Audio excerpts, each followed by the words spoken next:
Stand by to launch FanStream Sports. 3, 2, 1. Let's start. Hello, sports fans. Welcome to FanStream Sports. Nothing but pure sports. This is the JP Show. JP, it is so good to hear you back on the air. Stand by. Now, here's JP.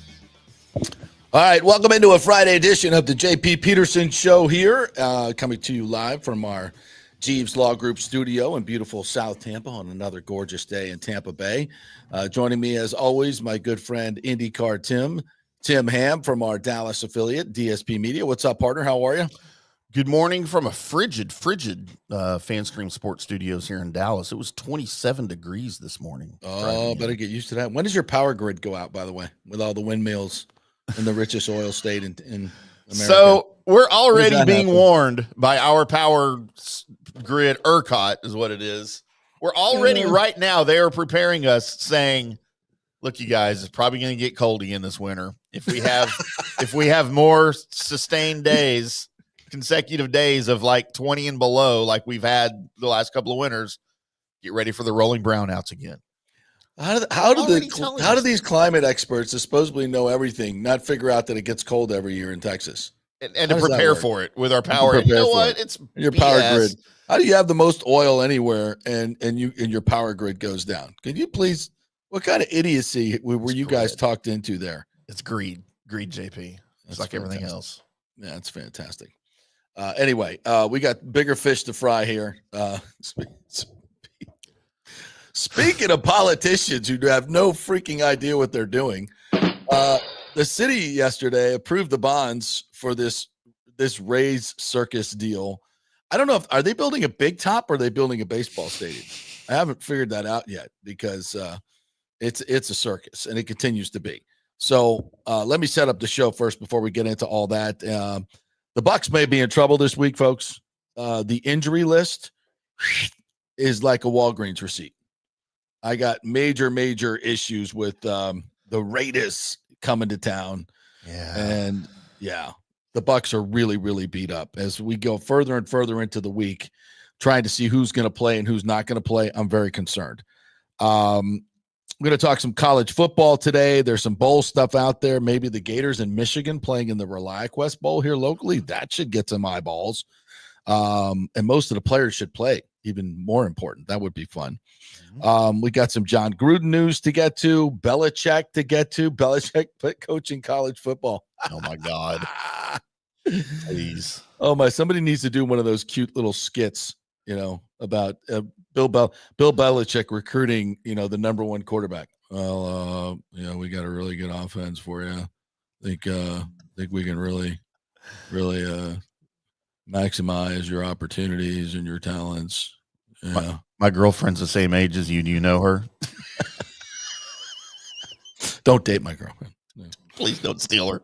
Don't steal her. Dear God. The Hawk girl scammed people out of $50 million. We can talk about that as well. I haven't heard that. So many. Oh yeah, that's a great story. That's a great story. The Bolts just absolutely obliterated San Jose last night. We'll get into that.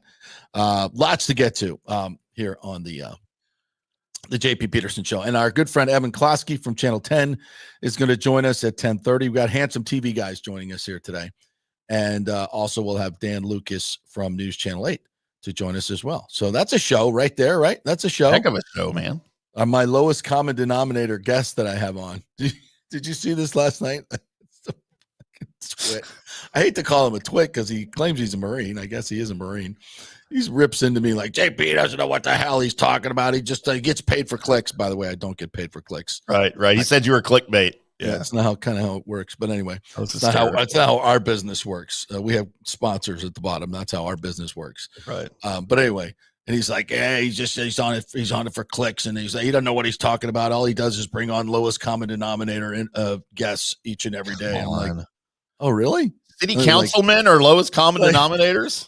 Rondé Barber, Joe Madden, Jason Light, all these lowest common denominators, but you and your 12 followers. Yeah, you're the smart guy.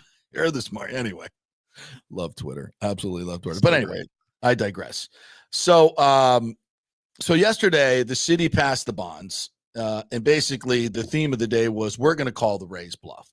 We're going to call the Rays bluff, and we're going to pass these bonds. Like that has nothing to do with the fact that, the Rays have already said the deal is dead. They said they're not going to pay for the cost overruns, even though they said they agreed to that in the deal. So the city feels like they're going to call their bluff and pass the bonds. And I just say to myself, are you really thinking that you're playing chess and he's playing checkers? Or is it the other way around? You gave up everything in the deal, as the penalty clause that's in there that gives them the right to the redevelopment, even if the stadium isn't built. The fact that that's even in there, it was ripped to shreds before the deal was even done by every former mayor and city administrator. We brought it up many times. Is how do you do this?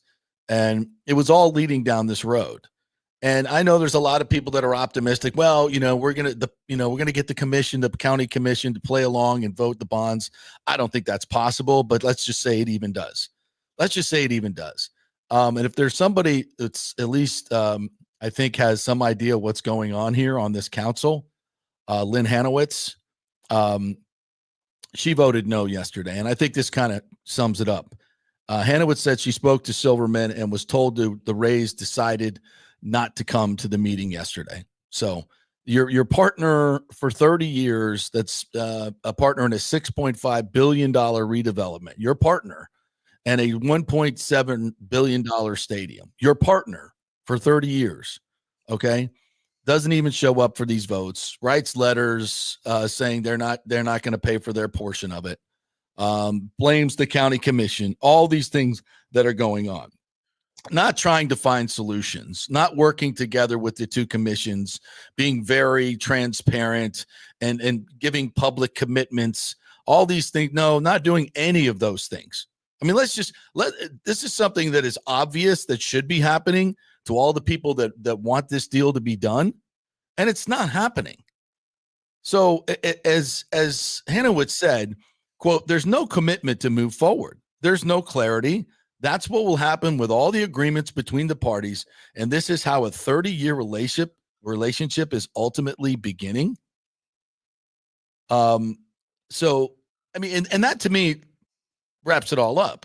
You haven't even put a shovel in the ground and you can't even get off the deck. $6.5 billion. You know how many decisions are going to be made to make how many rivets have to put in, nuts and bolts? How many cubic feet of concrete have to be poured? How many permits have to be pulled? All these moving parts, gazillions. And you can't even agree on who's going to pay for what up front, in what deal, in which bonds, and who gets what. The lawyers don't know. The lawyers are already involved. I mean, what a disaster. And you want to save this deal? You want to move forward you're going to call the Rays bluff. Really? You're calling their bluff. When they wrote this contract to give them every advantage they could possibly get, and you gave them everything. And now you somehow think you're going to call their bluff, and you're going to make them pay the $700 million and the cost overruns. Good luck with that. Good luck with that. See you in court. And yet, who's on the hook for all this money? The public. The Rays haven't spent a dime. Well, they've spent some money in design. I should say that. I'm talking about significant. They say they've spent over $50 million. I'd like to see the receipts. But they do certainly have eyes on that real estate. They certainly are moving forward in that direction. They created this deal so they could separate the stadium funding from the redevelopment. Why would you do that if you're the city? Interesting question. Why would you do that? Why would you not protect the taxpayers? And while everybody wants to yell at the county commission, who's doing their job in protecting their taxpayers by examining this deal closely and using the time that they are allotted in the agreement to rightfully look at where their funds need to go for the betterment of Pinellas County and their constituents. This is their job. People that are yelling at the commission, oh, you can't do this. It's in the contract. They very much can do this and should be doing this, quite frankly. And as we said from the very beginning, this deal is so onerous, it's going to fall apart on the weight of its complete corruption and lack of protections for the city and the county. You know, and it wasn't me. I was saying this because I was listening to the former mayors and the administrators who all looked at this deal and said it was the worst deal in the history of municipal stadium deals. And now as the light shines even more and more on it, you know, as the Rays tried to get it all passed through and get all the pom-poms going and get everybody happy, we're here to stay. And nobody wanted to look at the money. Nobody wanted to look at the ridiculous interest rates and all the things that were going to have to be paid for by the city. It's not 287 million. It's much closer to 1.7 billion in public money, depending on how you want to look at it. Some would say 2.4 billion. And I would say that's a much better assessment of what it's costing the public to build this stadium, when they could be making $1 billion on the other end, just redeveloping it like Rick Kreisman wanted to do. The bottom line is, how in the hell can you move forward, call the bluff of the Rays, and work with a partner, as Hanowitz said, who voted no, that can't even get this part of it right, and has said they're not going to pay the cost overruns? It's not going to work. What are you going to go to their bank account and seize it? You're going to sue them? Okay, great. Sue them. Sue your partners. And what happens? That land just sits there undeveloped for what, another 10, 15 years? It's ridiculous. It's ridiculous, and this is where it was always going to be heading. Get out of the deal while you still can. You're not calling anybody's bluff. You're not going to win this game of chess with Stu Sternberg. I guarantee you that, especially with the deal you already signed. So good luck with that. I think, and everybody says what's next. I don't have a crystal ball. All I can say is follow the money. Where does the money lead you? What is most likely to happen?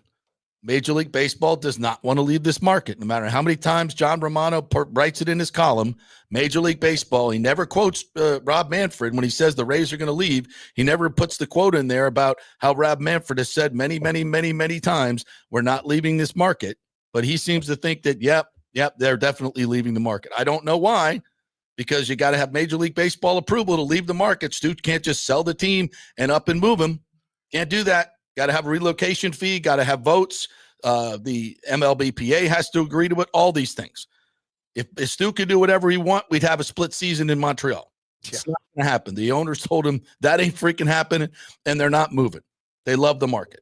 They got to be here. It's the 11th largest media market with the 18th largest market down the road. They're not leaving. We're not leaving. So you can sit here and say, where does it go? I think it goes to Tampa. And as we had Ken Hagan on a couple of weeks ago, and you can disparage him all you want, but he is the person that has been the point person that has put his neck on the line. And if this ever does get done in Tampa, and I think it will get done in Tampa, because that's what should happen. That's where the most money can be made. Follow the money. The most money can be made in a metropolitan area if you put the stadium in the right place, where there's 2.4 million people within a half hour's drive, another 7 to 8 million people within an hour's drive. You will make lots of money, and that's what baseball owners are interested in. Okay, so again, I don't know where this goes when you're dealing with someone like Stu Sternberg. It's who knows what's going to happen. Hopefully Major League Baseball is involved. We're hearing that they're much more involved now in what's going to happen moving forward. So, and I think if that's the case, and it's about freaking time, then hopefully this will get done. And I do think they're going to play in Tampa. They're obviously going to play in Tampa this year. This is going to be a rousing success unless Stu puts the ticket prices at some ridiculously unreasonable level. It'll be and Major League Baseball would intervene. Yeah, of course. They should. Yeah. But it's going to be a rousing success. And in everything we know, and the people that sit around, we'll see if Tampa shows up. Okay. I put it out there. I don't know if I've said it on the show, but I'll make the bet. For every sellout, you give me $100. For every crowd over 10,000, I'll give you $100. Anybody want to take that bet? Come on. If the prices are reasonable, and Major League Baseball is going to go, wow, they really do love baseball here in Tampa Bay. Yeah, we do. We love it. We're huge fans. We just have had horrific ownership from the very beginning. Yes, Stu has won games, regular season games. Yes, we've put up many a wild card banner. But we've not won the World Series because he refuses to pay his players when they get good and stick with them. Instead of building on a World Series team in 2020, you dismantle it. That's the Rays way. It always has been. Doesn't make it right. It's not what they have to do. They have money to spend. They choose not to. The other owners around baseball have always been pissed off about that. The Major League Baseball Players Association has filed multiple grievances against the Rays for not spending their revenue sharing money. I mean, what more do you need to see? And these city council folks, I mean, yeah, I know you want the Rays to stay. Why? They're not good partners. They're not. You see it. If you don't know it now, when are you ever going to get it? And you really still want to move forward with this deal with these folks as your partners? I just don't get it. I don't get it. You know, and again, Sim, you've talked about this. The ownership in Dallas, when they got their deals done, everybody got together, and I'm sure there were bumps in the road. Mm-hmm. I'm sure there were lots of bumps in the road. Did they all run to their attorneys and start, firing off letters? And no, they figured it out. No, and I will tell you the majority of the bumps in the road that happened here and all of our stadium deals never went public. They kept those things internal until they worked them out. There was nothing that got ugly like this. Like, this is when you have willing partners and willing owners who aren't just trying to get over. That's what happens. When the Braves did their deal in Cobb County, that's the way it happened. Yeah. And it's been a rousing success. So, and they won a World Series with the money that they got from those great investments that they made.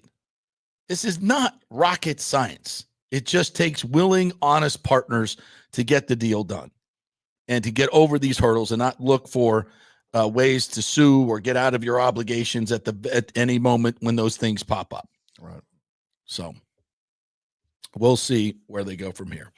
Every time you start talking about the Rays Stadium deal and things that are going wrong, this is what I hear in my head.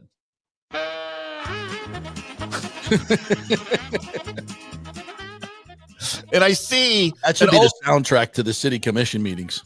I see an old episode of Benny Hill, and the Stu Sternberg is the little old bald man that's always running around, and the two cities of Tampa and St. Pete are the guys chasing him that slap him on the head when they catch him, make that little slapping noise. Yeah.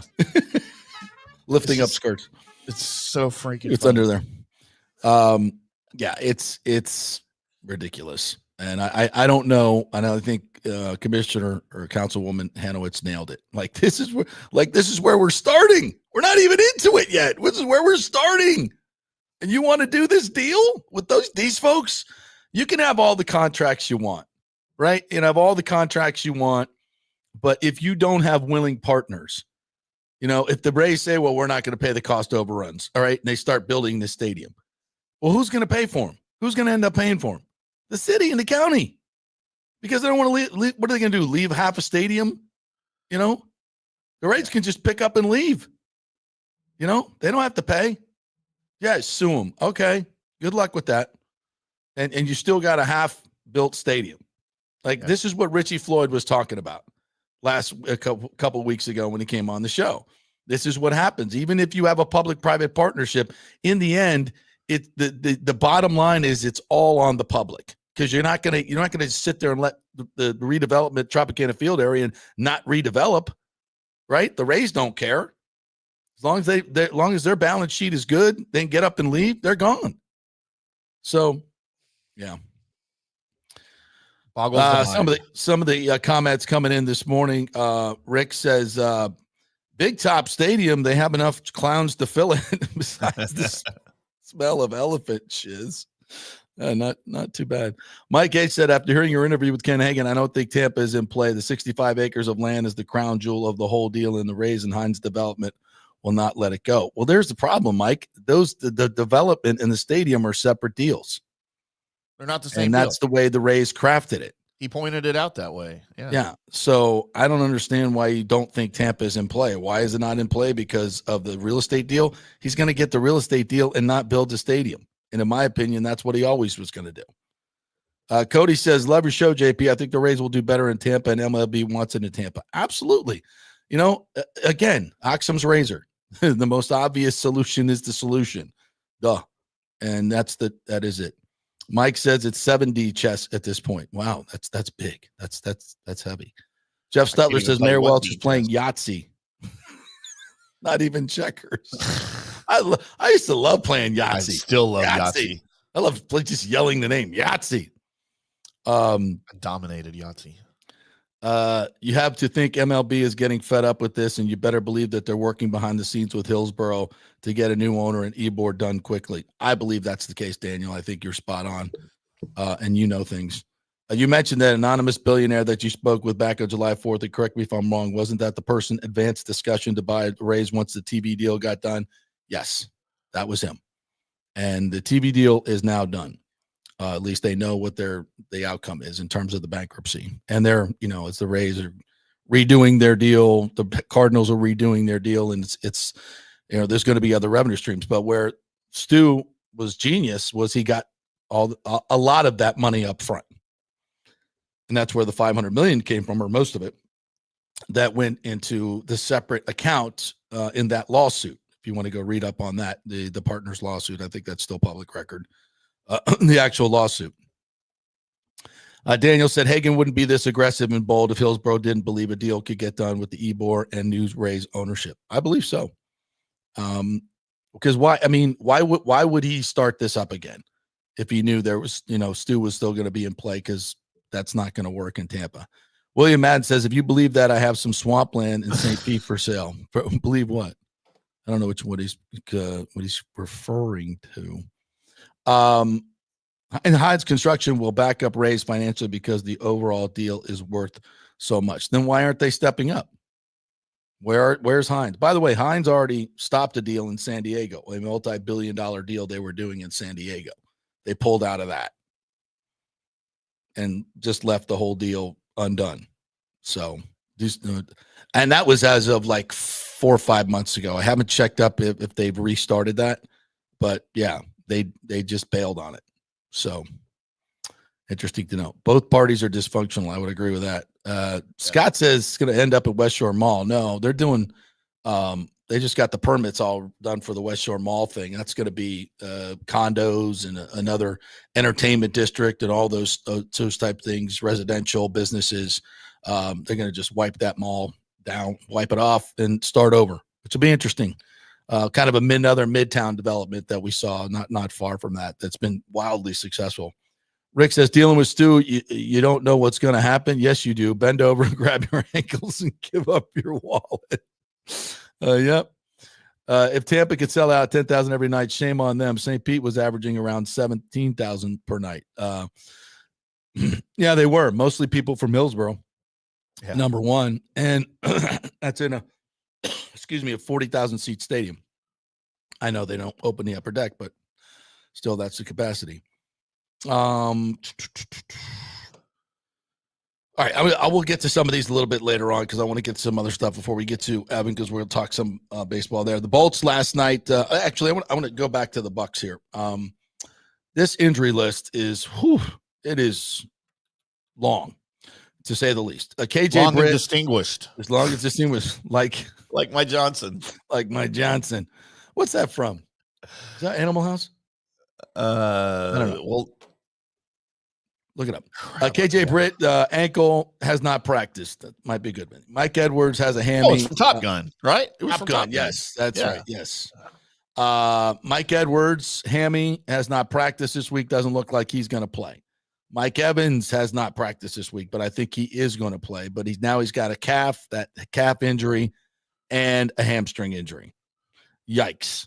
William Golston has a knee injury. He did practice this week. That dude is a warrior, man. He just keeps playing and keeps playing and keeps playing. Troy Hill, the corner they just picked up. I mean, one of these guys that hadn't been playing. You pick them up off the street, they play a little bit, they get hurt. did not practice. Bucky Irving's got a hip and a back, has not practiced this week. Hasn't been practicing much. He's got a toe injury. Yeah. But damn if he ain't good on Sunday, and that's all that matters. But I think he's going to play. Baker's been practicing. He's on the list as well with Achilles and knee. Anthony Nelson has been limited with the shoulder. Don't know his full effectiveness. Trey Palmer been limited. Tyke Smith is a big one. With Mike Edwards going down, they got to get Tyke Smith back, and it doesn't look good right now. Limited both days. So I'm not sure if he's going to play. JTS been limited. Tristan Wirfs did not practice either day, but of course he played this past week and played pretty well. So this is a long and distinguished list. Now, I know the Raiders are not the best team in the league. I know it's Aiden O'Connell, but look, they got Brock Bowers. They've got some weapons. Their defense is not horrible. With a team that's this beat up, and to me, if you don't have the secondary guys, I mean, if we're going and signing Ryan Neal to the practice squad and Merriweather to the active roster, we got issues. And what this tends to do is simplify things in the back end, play lots of zone, so they don't give up cheapies, and they end up giving up cheapies anyway when they play zone because they don't know how to play it. And you suddenly make average quarterbacks like Bryce Young or below average quarterbacks very effective. And that's my fear. That is my fear that Aiden O'Connell and Brock Bowers and Max Crosby, and they've got some players. It's an NFL team. It happens every week. I'm worried about the game. There's just so many injuries, and once you get going, there may be, and some of these guys that are trying to go may not get into the game and re-injure. And I think this is going to be kind of the storyline as we go down towards the end of the season. And the good news is, this team has a championship DNA, and they win games that they're not supposed to win, like last week. They did it last year down the stretch. They did it last week. So that gives you some optimism. But as you look at the final 5 games, can they go 4-1 with all of these injuries? And frankly, a coaching staff that does not coach like the Lions do. I mean, did you see Dan Campbell last night? Did you see those onions? No, thank God we didn't. But they were on full display. Yeah. 4 out of 5 times going forward on 4th down. 2 of them were touchdowns. The last one salted the game away as they ran out the clock. And I'm here to tell you, if you kick that field goal, so it's 37-yard field goal at that point. You're going to leave Jordan Love with 45 seconds left. I'm not sure. I think they had a couple timeouts, but 2 timeouts. 2 timeouts to go 30 yards basically and get into field goal range. Now, I'm telling you, Todd Bowles does that in a heartbeat. He's not going for it there. He's going to kick the field goal and leave it to his defense to win the game. This is how you win championships. And if it wouldn't have worked out, I don't care. This is, especially with the Lions. What did the Lions do? The Lions used to have a good defense, but they're ridiculously banged up now. Yeah. They got nobody left. Where the strength of their team is on the offense. So go win the game on offense. And it's the same thing with the Bucs. The strength of your team is on offense. Don't turn the ball over to the Panthers and let them go right down the field. Your defense can't win anything. Nothing. And look, both I don't like to compare coaches much, we do it because it's habit and it makes for good radio, but look at the kind of players these guys were when they played in the NFL. Look at Dan Campbell. Of course, I had the benefit of seeing him at A&M. I had the benefit of seeing him in Dallas. Of course, he went up to Detroit. Did he ever actually bite a kneecap off? Because I think he probably did. You know what? Probably not on. It probably did in a locker room somewhere when he was pissed at somebody. But that's the way he played. Go look at the way Todd Bowles played. Todd Bowles coaches like Todd Bowles. I remember him in Washington. Todd Bowles coaches like he played. He was never fierce. He never had a killer instinct. You look at similar guys, Herm Edwards back in the day. Yeah. Dude, that guy was fierce. That's how he coached it. That's how he coached when he was. I mean, he wasn't the best coach, but that was his style. I feel like Todd Bowles coaches the way he played. Dan Campbell coaches the way he played. He's just fierce. He's ferocious. He's no holds barred. Whereas Todd Bowles played sometimes, and that's why he didn't have a very long career, plays like he's afraid to make a mistake. He coaches like he's afraid to make a mistake. Well, what position did Todd play? He was a defensive back. Safety. Safety, yeah. Safety. So it's what position did Dan play? Tight end, right? Tight end. Safety. I feel like George Carlin. And also, Dan Campbell probably has a lot more confidence in his offense than Todd Bowles has in his. But whose fault is that? Yes. Yeah. So it's and I think he has a lot more confidence in his defense than he should have. right. Overly confident. Yeah. Overly confident. Like Right now, the offense is the better unit. Yeah. He should be coaching that same way. Right. Absolutely. The strength of your team is your offense. And if you're going to, play for overtime, the chances that your defense get on the field are 50-50. And if your defense gets on the field, you're 100% chance of losing the game. Right. So, I mean, you're basically leaving it to a coin flip when you can control the situation by going for two and winning the game in the case of the Chiefs game. Right. So, and this is just not, and this is the mentality that I love to see. So anyway, by the way, we'll have some more of this here after we go to break and maybe later in the show, but I've got some news and some insight stuff on the Raiders. The Bucs' upcoming opponent. Oh, I love that. That you'll probably love to hear. Oh, well, yes. I welcome that. We'll do that when we come back with Evan Klosky. So we will do that. We are brought to you by the Jeeves Law Group, JEEVES lawgroup.com. They are local, they are trusted, and they get results. If you have a legal issue of any kind, you want a free case evaluation, just give them a call. Free case evaluation. Just go to the website, JEEVESlawgroup.com. You can contact them there through email or call them and get your free case evaluation, and they will be able to help you and be very aggressive in doing so. It's the Jeeves Law Group. Back in 3 with Evan Klosky from News Channel 10. Stay with us. Hey, it's football season, and we welcome back the Gator Report every Monday and Friday, sponsored by the Jeeves Law Group, JEEVESlawgroup.com. Just go to the website. You can contact them through there. Scott Jeeves is a tremendous, aggressive attorney and a big Gator fan, so we appreciate him supporting this show and, of course, your Florida Gators. They are local, they are trusted, and they get results. Whether it's personal injury or anything else, any law matter at all, it's the Jeeves Law Group, JEEVESlawgroup.com. Give them a call. Tell them JP sent you. So many of our Tampa Bay neighbors are finding out the hard way from Hurricane Helene that homeowners insurance does not cover flood damage. You must have flood insurance. It's a separate policy. Immediately call Italiano Insurance at 813-877-7799, and they will shop around to find the best policy before rates go up. Lock it in. Over 60% are underinsured in Florida, or you're not getting your discounts that you're entitled to. So do an insurance checkup at Italiano, and they could save you thousands of dollars. Italiano will make sure you're with a highly rated insurer, so there are no surprises in your time of need. Our hearts go out to all our neighbors devastated by Helene. These are the times we're proud to protect all the pieces of your life. Italiano Insurance, 813-877-7799. Old Hurricane Helene put a hurting on Tampa Bay, and for many of you, the rebuild will be a long process. You must beware of unscrupulous contractors offering up quick fixes for incredible prices.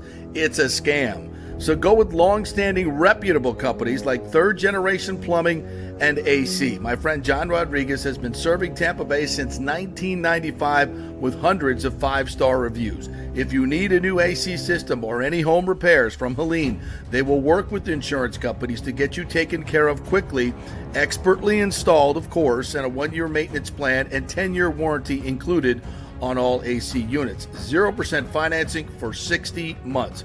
Contact them at thirdgenerationplumbing.com or 813-961-8024. That's 813-961-8024, thirdgenerationplumbing.com. Ciao, Paolo Tini here, owner of Caffè Paradiso, one of South Tampa premier traditional Italian restaurant. We were recently voted number 3 on Open Table list of Tampa Bay's top 10 restaurants. We're very proud of that because we take great care of preparing each dish by hand with homemade sauces, pastas, only the freshest local ingredients. You won't see the big institutional vendor trucks pulling up to our back door. We get our seafood from local vendors, Sometimes I even drive out to Topper Springs and pick out our daily catch right off those boats. So stop by and say hello. Try our traditional lasagna, the fresh veal, some of our signature dishes like capelli al granchio, that is angel hair with lump crab meat, our branzino, that is a sea bass. We're located at 4205 South McDill, and you can make a reservation on Open Table and read all the great reviews. See you soon. Ciao. Grazie. Let's go. Right now. Back to the show on FanStream Sports. All right, welcome back to the JP Peterson Show, brought to you by the great folks at Italiano Insurance. 60 years they've been in the business, local business, great customer service.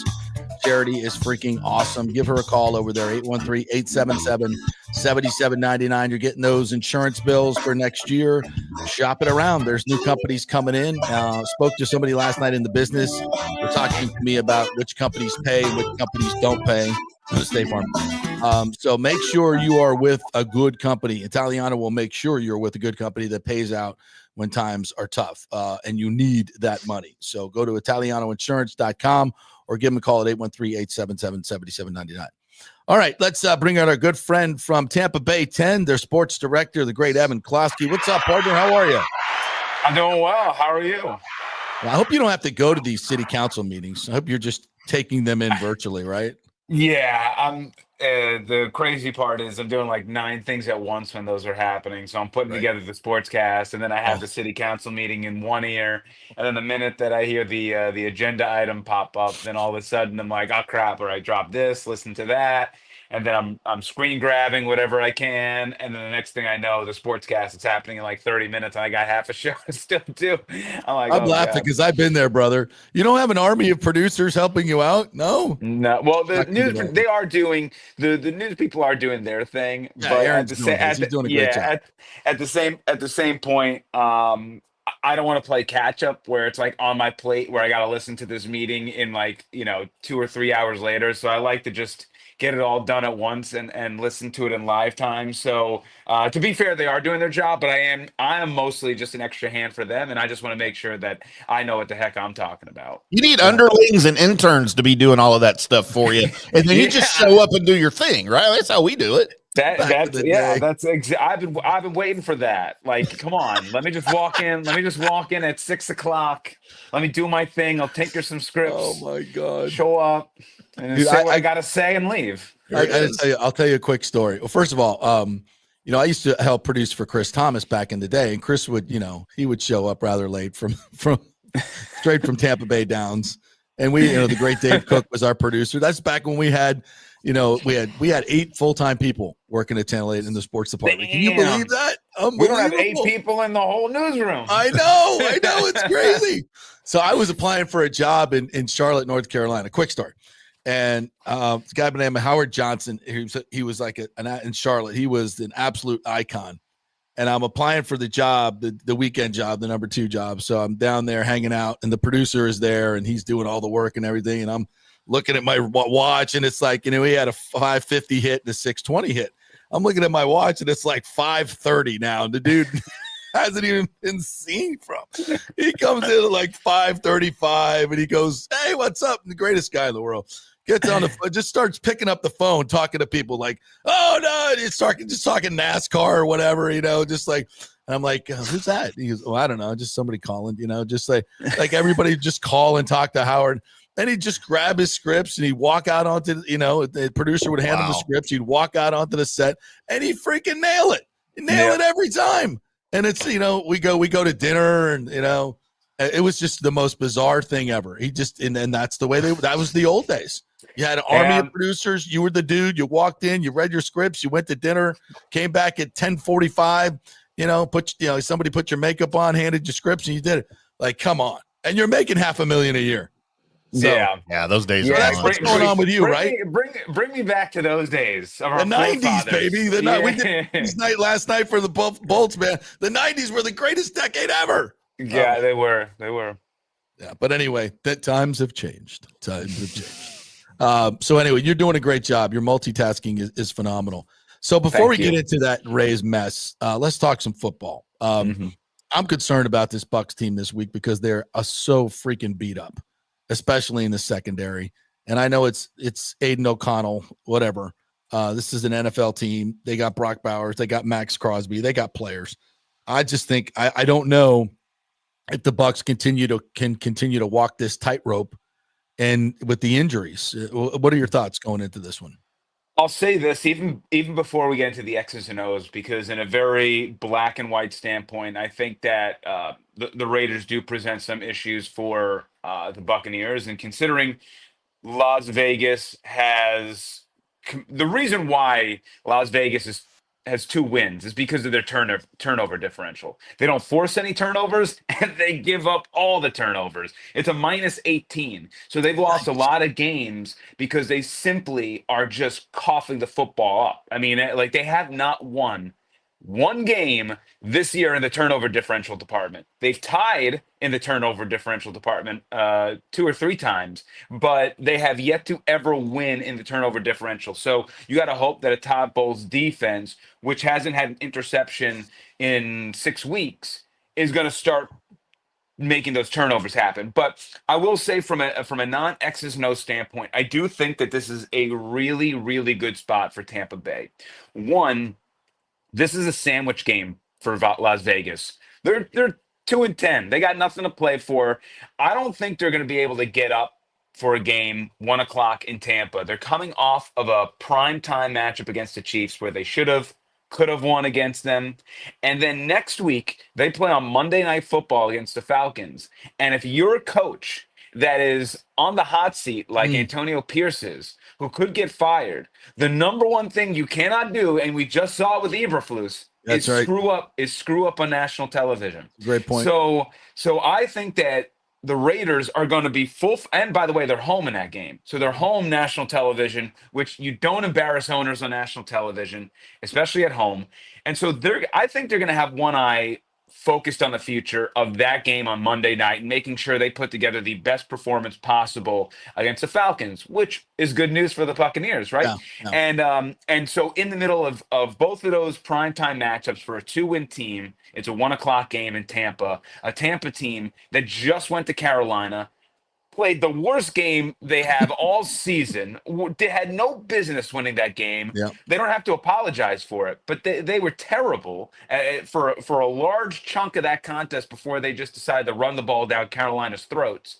And they will be focused in this game. So you have a focused spot for Tampa Bay, and I think you have a little bit of an unfocused spot for the Raiders. So from a betting perspective of how I like to view some of these games, I think that the side looks right on Tampa Bay. If it was a different spot, I might say otherwise, but I think that at least the Buccaneers, they should be able to take advantage of a team that might not be there. And I do believe they can still generate some sacks and cause some fits for Aiden O'Connell, who, despite, if they stay aggressive. Yeah, they're going to have to be. And Todd Bowles, for all of his faults, typically when it comes to his career against quarterbacks that are not top 15 and above, typically he takes care of them. So Aiden O'Connell, AFC guy, has never seen this type of Bulls defense before. It's very confusing even for the savviest of veterans. For Aiden O'Connell, I think he can make a few mistakes, and maybe that's not a pick, but it could be eating a 10, 11-yard sack. And the most important thing, if O'Connell's illness isn't terrible here, he's not a scrambling QB, which is also an issue in the Todd Bowles system where the guy will just jet out of the rushing lanes. He's not going to play do more that. Man against him, and that's the good thing. Yeah. You should be able to. You better play more man. Exactly. And we saw a bunch of man actually last week in Carolina. So they only played 13 plays of man and 24 plays of zone, and they ate that zone. That's where Bryce went right down the field against that zone. When they played man, they were 3 of 14 for like 50 yards, and I think it was 23 of 34 against zone. And it was awful. To start the game, they went man. Yeah. So like they started in that man, and typically as the game goes on, I feel like Todd gets more conservative. Yes, and then also to that point, Bryce Young did make some really good decisions in that game. Whether it was with some nice throws, or he also had some great awareness to just get the ball out of his he's some hands. good He threw it escapes. away. Yeah. So that's some stuff that I was like, man, I wish Baker did that more. like the play is over, just toss it. Yeah. I would agree. I would agree with that. Tim, you had some Raiders facts, right? Yeah, so I talked to I got some friends that cover the Raiders out there in Las Vegas for Sports Illustrated and for Athlon Sports and all that good stuff. And, the team played well last season. The coach's name just blew. Antonio Pierce. When he was the interim coach. And that's part of why he got the job as the permanent head coach. I am hearing from everybody this year that he is a completely different person than he was as the interim coach. He's hard to deal with. He's not getting along with the players. There is a slew of players on that roster that just absolutely cannot stand him and are not playing for him very well. And that he's probably on his way out the door. And that's reflective of a 2-10 record, right? So, so the fact that Aiden O'Connell and he was, obviously you mentioned it, he's been sick. He didn't practice yesterday with an illness. Haven't seen anything about if he's practicing today. I wasn't able to check before the show. We won't know that for a handful of hours. Right. I mean, I was trying to see with some people if they knew if he was going to even be in the building, but so this team is about as dysfunctional as a team can get. When the coach has lost the team, it doesn't bode well for the coach or the team. I don't know. I guess I don't know where I was going with this now that I've talked for 5 minutes, but for the Bucs to face a team like that on national TV, like you mentioned, they're in their building. It should be a get right game for an injured team like the Bucs. And they're both teams though are dealing with a slew of injuries. This has an opportunity to be a get right game for the Bucs. I hope you guys are right. To go in there, I'm so skittish about it. I think is what I imagine this game will be is like maybe the Bucs are leading the 13-10 at halftime, 17-10, something like that. It's not going to feel like a great game at halftime or that the Bucs are running away with it, and then a mistake will happen. Bucs will flip the field. The goal. All of a sudden, we look up. They're up 17, and we're like, "Man, that was quick." That's how I kind of feel like the game is going to go. And also what you're saying about Antonio Pierce. That's always the risk that you run in firing a coach mid-season when you get the coaching bump, and all of a sudden you have to now evaluate the interim head coach, and all of a sudden the players galvanize around the interim head coach. And then you kind of force your hand into hiring the interim as a permanent, and then you realize that it was a small sample size, and maybe we shouldn't have done that. Yeah. And that's the most Raiders thing to do, right? I feel like that's Mark Davis. He's following in the footsteps of his dad. That's just kind of what they do. So it's very true. It's not surprising. But this, you mentioned a close game at halftime. I don't even see how that's possible unless the Bucs turn the ball over a couple of times, Yeah, I mean, I don't know. Here's the thing about the Buccaneers and the NFL. It's very tough to blow teams. It's very tough to win. It is. It is even tougher to blow teams out, and certain spots line up. The Bucs could totally blow them out. But I was just very confused by the reaction. And look, the Bucs should not have been that bad on Sunday. Don't get me wrong. Right. But I was just very confused about the reaction of how if we had a different coach, we would have blown the Panthers out. Like, that's not how this works. Yeah. Like, there are complaints to have against Todd Bowles. I'm not saying not to complain against Todd Bowles, but I'm just saying replacing a head coach with a new head coach, and then all of a sudden you blow a team out. Like, there are so many factors that go into all this stuff that you can't ever go into any matchup in the NFL saying we are going to blow this team out, especially divisional games. Maybe these interconference games, those are the screwy ones when the opponents don't know each other that much. Like the Giants. Yeah, exactly. Yeah. But, it just, the thing is when you have opponents that you play every single year, twice a year, Panthers, Saints, and Falcons, you just got to throw records out because they know each other like the back of their hands, and it's always going to be a hard fought game. It just and especially when you had the Panthers and the Bucs recently with Canales coming from the Bucs. I mean, he knew that team like the back of his hand, and he was able to coach well against it. Yeah, there's no secrets. It just comes down to players making plays.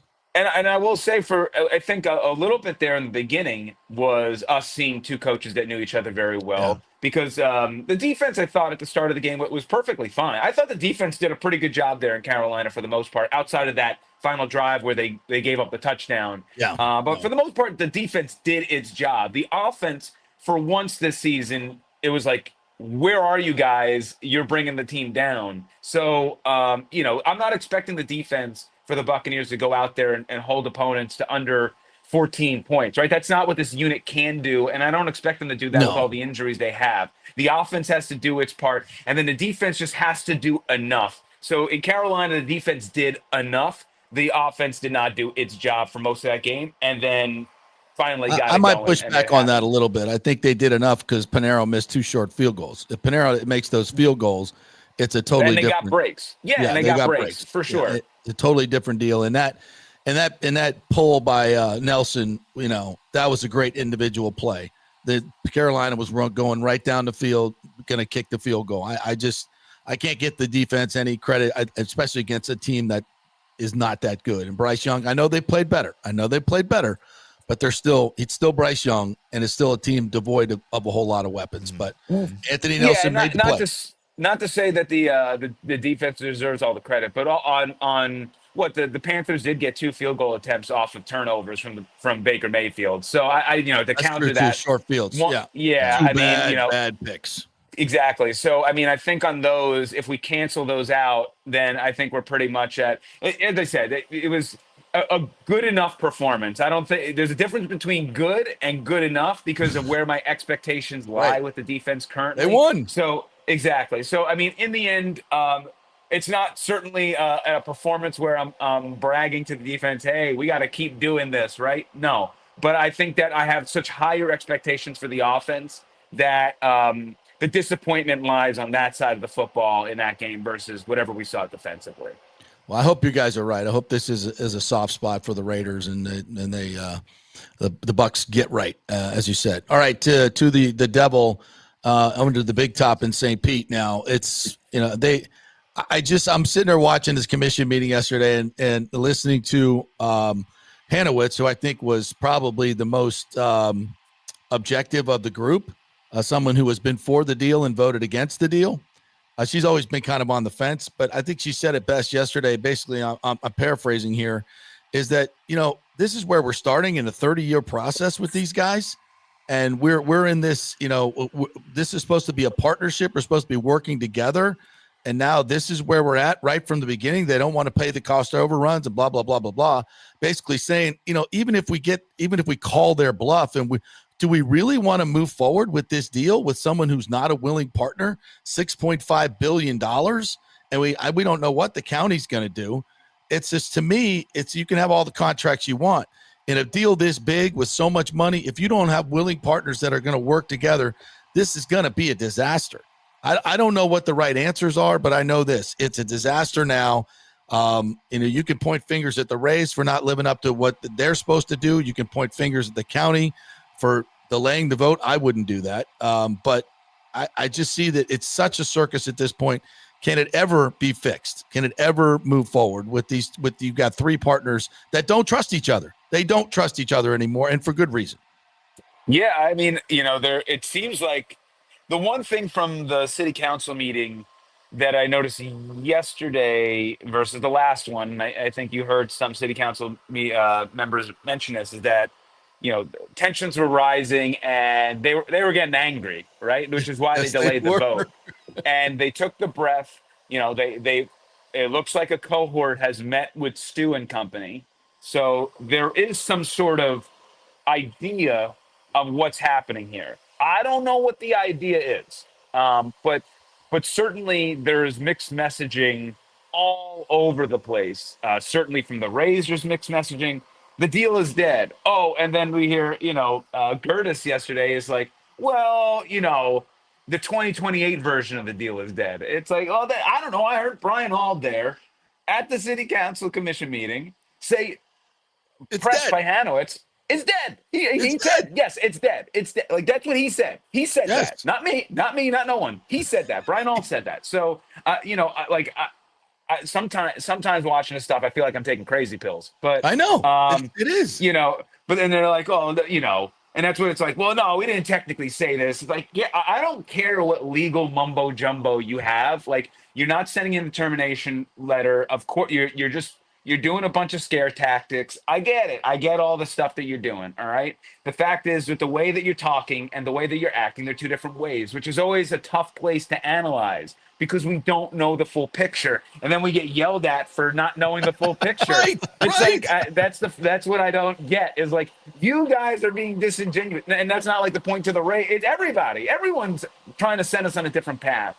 And when I start hearing the same talking points over and over, to me that feels like, hey, we got a plan here, right? So that's what I kind of heard when it was like calling their bluff. I think that was something that they wanted to get across. When it was like, oh, put it on the county, that was something they wanted to get across. So there was definitely some messaging yesterday, but in the end, we finally got some action, which was, that's why I said yesterday, like someone blinked. And that's not to say that the blinking was the deal's going through. That's not what that means.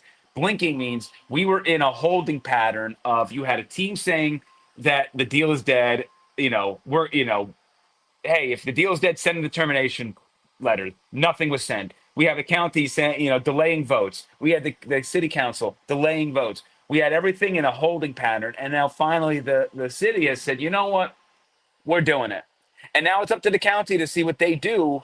And whether the county says yes or no, there are bones here to do the project. In the end, the city has maintained they will not spend another nickel on what they've committed to, and that it seems like it's up to the Rays to find some private financing for how they're going to fill the gap to make this project happen in 2029 or beyond, whatever that's going to be. And they still have to fix the trop. They have to vote on fixing the trop. Well, correct. Well, the vote next week, I believe, is to hire a contractor to develop plans to fix the trop, which is going to cost like $1 million. So, remember the original vote, the last time they met was to approve trop repairs for 20-something $million. This vote coming up next week is to do it. Well, it passed, and then it got put up. then it got put back up for a revote, then failed. But this vote, it seems like they're just doing it to check the box of the requirements that they need under the use agreement to make sure that they're doing everything in their power to fix the trop. It seems like to me that now the city is trying to cover their ass for this horrible deal that they gave the Rays, so as to not allow him to steal the real estate. So they're gonna try to cover their ass. And I'm gonna say this: that deal is so one-sided that if it's not one thing, it's the other that the Rays are going to bring up. If it's not the fact that the trop is not playable and they've delayed, the county's delayed, now the stadium's delayed, we can't afford the cost overruns. By the way, how do we know there's going to be cost overruns? We don't know that for a fact yet. Inflation might come down. Fuel might come down. Building products might come down. There's a very good chance that could all happen. But we've already said, without question, there's going to be cost overruns. So we don't know that. And this is the biggest part of it. There's so much we don't know. And if they were willing partners, they would be going, hey, we'll get this all together. We'll figure this out. Let's come together. We're committed to St. Pete. We want to be here. This is a good deal. Let's keep going. But there's not been none of that. It's been absolutely the opposite. It's like, yeah, we're going to sue you, or then we'll sue you. We're going to cover our ass with this vote, then hope will pressure the county to cover our ass with the vote as well. It's a circus. And there's no way there's ever going to be a shovel in the ground when you have three partners that are not willing to trust each other or work together. It's look, Richie Floyd called it the pickle, right? I mean, they're in a pickle. They are boxed. But he predicted, by the way. They're boxed into a corner, and they're sometimes in those elements you only have so many options to choose from. So, there's what you want to do, and then there's what is probably best to exactly. So it's like sometimes you have to suspend the beliefs that you had before the process even started because you have new variables now. And so I'm sure that there's part of the city, and I don't know how much the county is really involved in all this, but in the end with this deal, right? If the city and the county, let's say, all right, we approve the bonds, The Rays then, the onus is put on the Rays. They are locked into the agreement at that point. So like the Rays can Are they? submit a termination letter. No, at that point they can get out by submitting a termination letter. But when the city and the county approve the bonds, the deal is set. And then there is a provision where the Rays can set a termination letter exiting the deal, which means that they would exit the land costs that they got from the redevelopment. So that's, I think, in all that, I think that's all part of the big picture is that, look, if we do our part and we abide by what we agree to, and if they can't do the job, if they can't develop the land, they will just back out and we will get all of our stuff back, right? We're not going to spend, like, and again, with the county stuff, the whole point with and we've talked about this, the whole point with the county and why they kind of had the easiest route is that their money is solely for a stadium. Right. Their Exactly. money is Because not they invested separated the into agreements. Yeah. correct. Their Yeah. money has nothing to do with any sort of historic gas plant redevelopment plan. None of that. So Yeah. so if the Rays are out there saying we can't pay for a stadium, then theoretically the county wouldn't spend a nickel even if they approved the bonds. You just don't know if all of a sudden out of nowhere they find private financing and then boom, they say, oh, like, in the end you did exactly what we wanted to do. So you never that's what I'm saying. It's just every thought has 9 different thought bubbles to it and what if statements, and that's kind of the world that we live in. But again, the biggest takeaway from the city council meeting is someone finally did something to get the ball rolling on some sort of solution, whatever that solution is. Yeah. Yeah. And I don't think it ends with a stadium. I think the best case scenario is the Rays pull out. But I still think they're going to find a way to get that real estate. I don't know. Their lawyers are smarter than the city lawyers. That deal is so one-sided. They'll figure it out, but we'll see. But I don't think. Bottom line is, so if I ask you right now, chances that stadium ever gets built, your percentage? Mine's 0. Yeah. Where are you at? Yeah. Oh man. It's slim. It's slim. Yeah. But, it is encouraging in this day today, coming off of a meeting, having like the sides saying that they're meeting, but even Mayor Welch said, look, despite the fact we're in consensus that the agreement is still like, I forget what legalese. When the spirit of the day is with your business partner, we're calling your bluff. He was just like, I wouldn't say that's a positive. Well, yeah, I mean, he didn't say calling the bluff. It was more so Brandy Gabbard, I think, is the one that used that, and then somebody else kind of followed. But Welch was kind of like was like, hey, it was like pretty much the way that I got it was like both sides met. We both believe that nobody's broken the deal that we agreed to, and we still have some financial things to figure out. They're trying to find out ways to make the funding happen, but we're going to move forward. The fact that they're having conversations for people out there who want the stadium to happen and stay in St. Pete, that would be my optimist, kind of slant to it, is that they're talking and Stu sat down at a table with them, which, seems hard to do since, it seems like Brian and Matt are there to take punches left and right a lot of the times. But otherwise, I still think the clearest path in all of this is Stu selling. And to me, like my personal opinion, if Stu is looking to sell, and by the way, I think we all agree that the St. Pete deal is an amazing deal for him.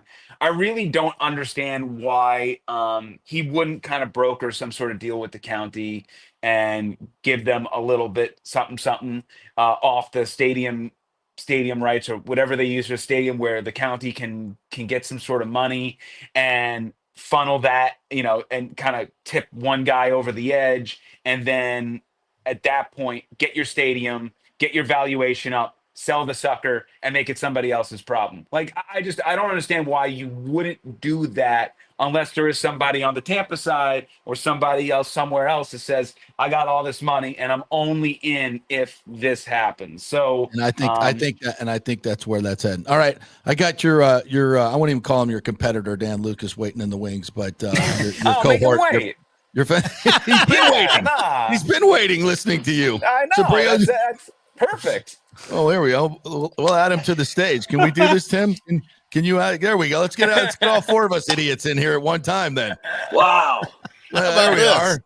Look at this! Look at this media conglomerate right here. Let's make a party deal I'm happen. just trying to help out the lowest common denominator here. When I saw that on X, I'm like, lowest common denominator. I've been promoted. I'm up. That's not the worst thing I've ever heard. Oh my Are you God! kidding me? I love it. Great. All right. Evan, I love you, brother. I'm really with what Evan's saying, man. I think I know we could talk more, JP, but we will. Listening to Ken Hagan talk the past couple of days, this laying in the weeds is beautiful. Yeah. From there, they're waiting. They are waiting for the first proper slip. To try and revive this e-board. Well, I think we've seen a slip. I think we've Yeah. seen a couple slips, like a deer on ice kind of slip. That's what this deal looks like. Well, you have to let the convoy completely get in first. You know, it's like John Malkovich. Like when John Malkovich was setting up the ambush in Con Air, he was using Pepsi cans and stuff. This is the front car. You got to wait till everything's in place to make your move because remember 2019, remember when that e-board thing fell apart and we thought the Rays were done moving? They were gone, like out of here. Man. And it's 2024. We're still here. Nothing's impossible. Nothing is impossible. That's my opinion. Let's let Evan get to the next city council meeting. Have fun. Get those. Tell Mayor Welch Good to see you. You should be running for the council, brother. Someday we'll actually talk about who should be the cleanup hitter, but I doubt it. I would love to go back to those days. Those are fun days. Yes. I don't even have time to talk to Evan about Ryan Day getting fired. All right, I'm leaving. I'm leaving now when we're on Ohio State. I can't take another. Buckeye out. Oh, my God. I got to deal with more Ryan Day games. All right, I'll see you guys. In the playoff. Yeah, it'll be fun. Oh, man. That's good. Thank you, Evan. Good stuff. What's up, Luke? How are you? LC. We'll just call you guys LCDs now. Lowest common denominator is my guest coming on. Trying to lower standards, brother. That's all we're trying to do here. Well, man, it's good to see you, Tim. Good to see you, brother. You too. So I was chastising one of your reporters the other day for not giving Ken Hagan his time to protect the taxpayer speech. Because we got another guy that's coming after him for the money, but that we haven't even got to a deal in Tampa yet, and we're already yelling and screaming about what that money as well. Where do you think this deal is at right now for St. Pete? I mean, Evan just kind of gave his thoughts. What are your thoughts? Well, I thought that the sudden agenda item yesterday is clear panic. I don't think that's going on a limb to say that. And I think the city is now trying to put, if this fails, on the county, trying to and there's so much there's dissension from within, pardon me, on both the city and the county that even when if you listen to the negativity, if you are pro ballpark, pro Rays and all that, and you listen to the negative input on this, it's easy to scratch your head and go, what an idiot. You guys are going to lose this team. But that's what we're dealing with here. I mean, this is not a unanimous deal in the public eye either, where this money should be allocated. I would guess that the majority of the people in Pinellas County want this to work out. But I feel bad for the voters. I feel bad for the people who are sitting here and just want a solution. And I've said this before months ago. We have dived into the apathetic situation for a lot of Rays fans, and I don't think a lot of people care right now. That's what's they're fed up. They're tired of talking about it, and I believe it or not, even though people say, "Why do you keep talking about it?" Because it's the biggest sports story in Tampa Bay. It's freaking huge. But and it's so many pieces and parts and it's great drama. I'll tell you that. It's like one of the great political dramas of our time. But to the point of what the voters want. Well, the voters spoke and they approved. They voted for every candidate that was against the deal. That's why the city commission's going to change and they're going to be against the deal. They never got to vote on the deal. Now, the League of Women Voters did a poll, and once respondents were told what it's going to cost the public, they were 80% against it. With no finances attached to the question, they're like, sure, we want one. Oh, but it's going to cost you this. They're like, no, hell no. And so it's 80% against, and the same in the county. The candidates that were anti-stadium won. And now they're all sitting on the county senate. Same on the city council, who will be in January. So I think when given the opportunity to speak, the people said pretty loudly, we don't want this thing. And for obvious reasons. It's a boondoggle for Stu. And that's why, to me, Dan, that's why this deal is crumbling. It's always been a horrible deal. It's never been fair to the taxpayers. And it's now, after the deal was really, because I think the media coverage on it has been kind of scant until it went south. And when it went south, everybody really started digging into the deal, and they're like, holy shit, this is horrible. Yeah. And that's why it's crumbling, I think, in a lot of ways. Well, I think that with the acreage of the land, to me, and how that's getting developed, that's great. But who's making all that money is also part of the big picture. That's why that piece of land from front to back for St. Pete is invaluable. Yes. And so I see the negative side. I just can't believe that an elected official could literally sit and risk having their name and legacy attached to failure. Like this. That's what just baffles me. So, if you're living in St. Pete, living in Pinellas County, and a lot of people suffering, for sure. So there's different opinions. You got to be respectful. You can't just say that if you're against it, you're an idiot.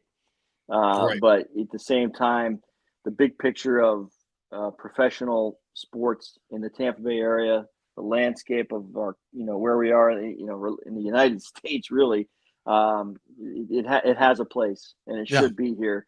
Why would you not want that in your backyard? That's something to be proud of. That to me is lost in all these details and the he said, she said that that we're going through over and over again. But it's got to be done right, and that's all we said from the very beginning. It needs to be done proper, and the language and the letters back and forth and calling the bluff, and I don't think a lot of people really understand the language that's involved or what calling the bluff means. I don't think people care. No, to be honest, and like I said, you can have all the contracts you want. If you don't have in a deal this big that lasts, 30 years, 6.5 billion, $2 billion for the stadium, all this public money, like if you can't get together now, what's this working relationship going to be like for 30 years when they go to pull permits? If you're trying to steal the land, are they going to let you develop it? Probably not. That's going to be hard. When if the Rays aren't going to pay their share, the taxpayers going to be on the hook when the stadium's half built? Well, yeah, they are. They can't leave it not built. Right. So, and this is your starting point. Pull the ripcord, bro. Pull the ripcord. Get out. Well, the fact you still can. How many elections have we had in the previous decades to where this issue could have gone front burner? It never did.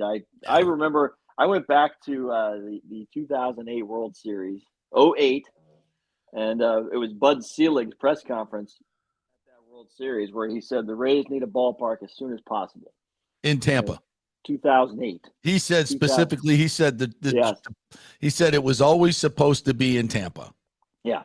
And they got the team. And what we call the Trop was built right before anything. But after the Trop's life was used up, which was already when it started.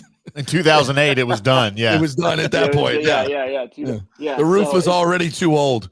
Yeah. So if I'm, I've been back and forth on this. Honestly, I live in Hillsborough County. I live in Tampa. I drive to the Trop. It's not a horrific experience for me to get over there, but I understand the dilemmas. Where the population base is. New Tampa, particularly, Brandon, Riverview, those places.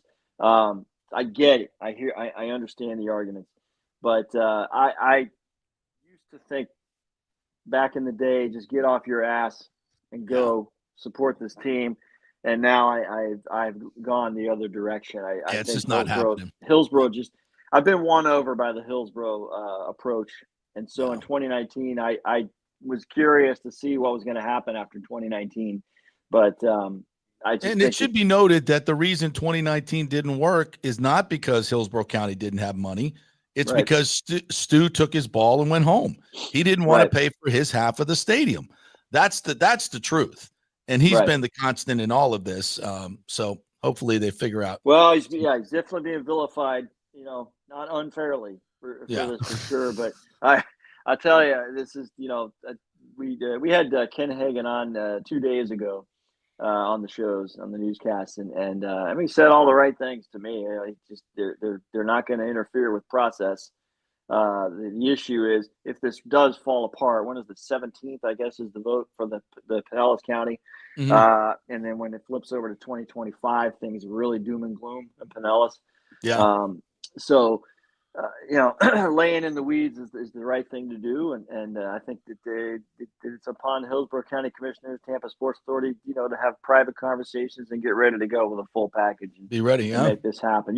You're going to, so let's say that in best case scenario for a ballpark in Tampa, that this happens, and we all wink at this in a month or so. Now you're construction this, getting funding. The Rays need another ballpark for 2026, 2027. There's no way you're playing in a ballpark in 2028. No way. Even though people say it can be done in St. Pete if bonds are done by the summer next year. Hillsborough County would be that far, not much further behind Pinellas County. So there's an immediate issue for the Rays that's critical, not just from an optics standpoint, but from sustainability of running a franchise that's at stake as well. So, and this all ironically happens on the day after Las Vegas finally got its crap together on its ballpark issues. Even with rising costs, they've managed to get through one of the final hurdles, not the last hurdle, but they're happening. That's moving forward. And that's been hanging on Rob Manfred's head. I don't understand why Manfred hasn't been more involved in this process. Terrible commissioner. I really don't get it. I tell you my own opinion. I think Manfred made the Steinbrenner Field thing happen. I do probably too. Went to the Yankees and said, "Guys, do the right thing." Yeah, absolutely. And I think, in my personal opinion, and we could turn this conversation, make it more positive. This is going to be a grand slam home run in Tampa. And I think that's going to be, I think it's going to be, everybody I talk to in Tampa is so geeked about getting season tickets. They'll sell out the season tickets. They'll sell out every game, especially in March, April, and May. They even got some games in March against the Rockies. It's going to be a phenomenal success. And just seeing that, feeling the energy, the ballpark, the player, hopefully they get off to a good start. Hopefully they spend some money on some hitters to go with this amazing pitching staff that they have. And everybody's just going to say the obvious. What are we doing? This is where it needs to be. What are we doing? Yeah. Let's build a real stadium and make this happen.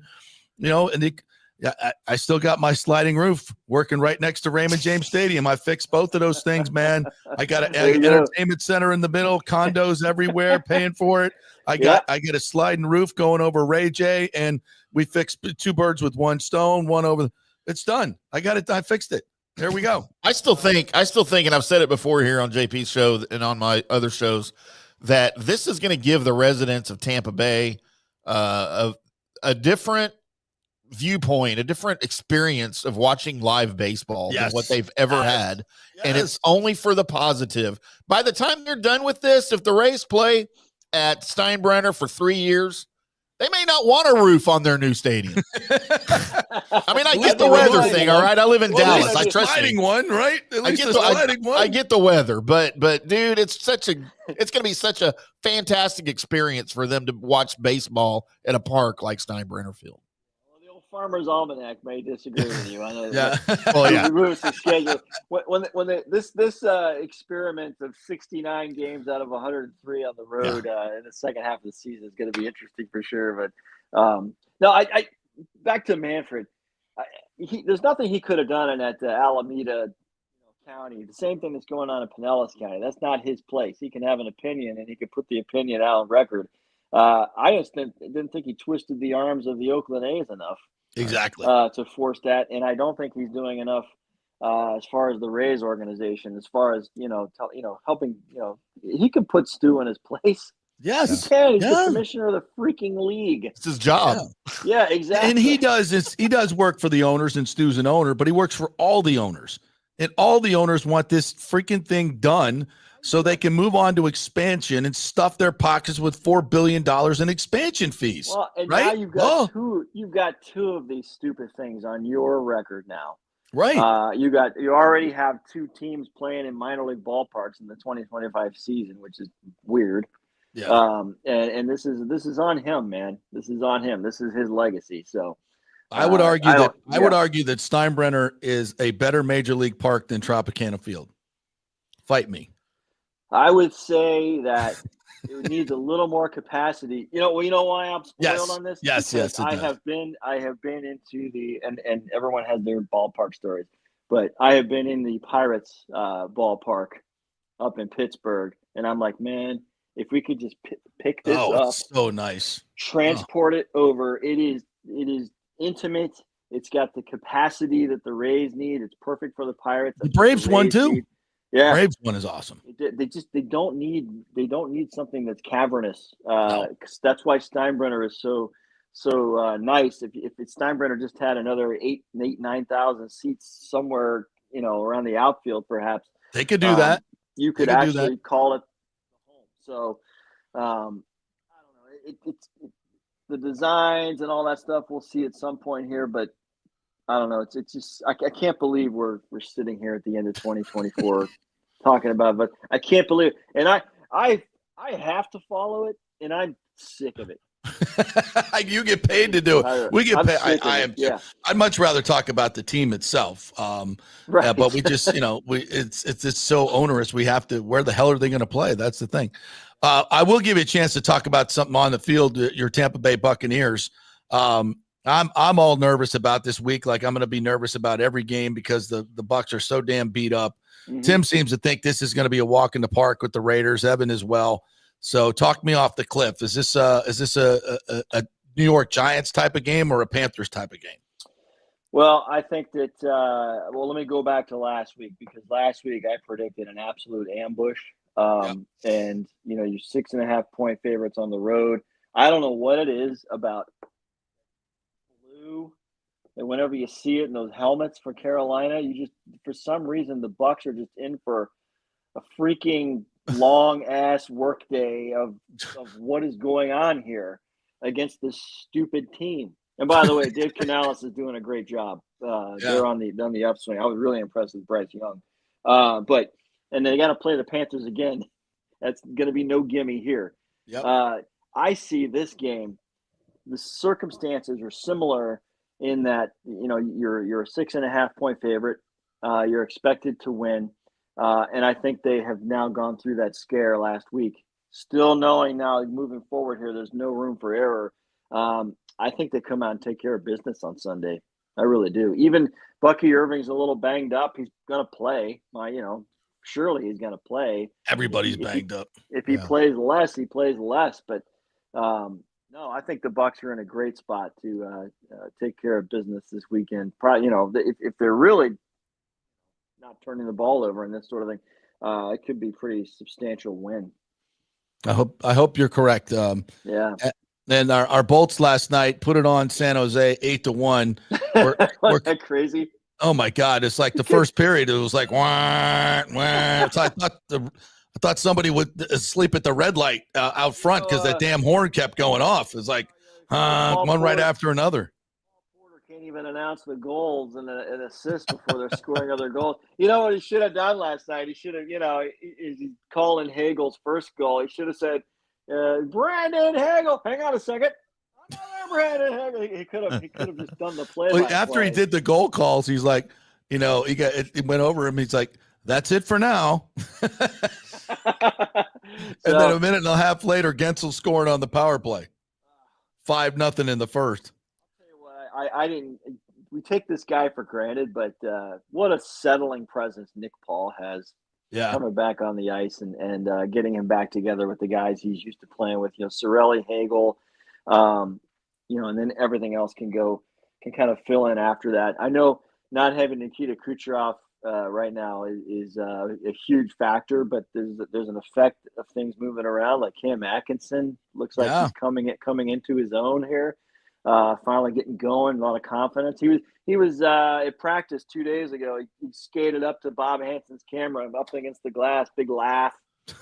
So he's having a good time, and I love to see that. So this is a new guy coming into this environment, fitting in, and there are times, JP, when this team, they skate fast. I'm going to throw this out there because I don't want people to have PTSD.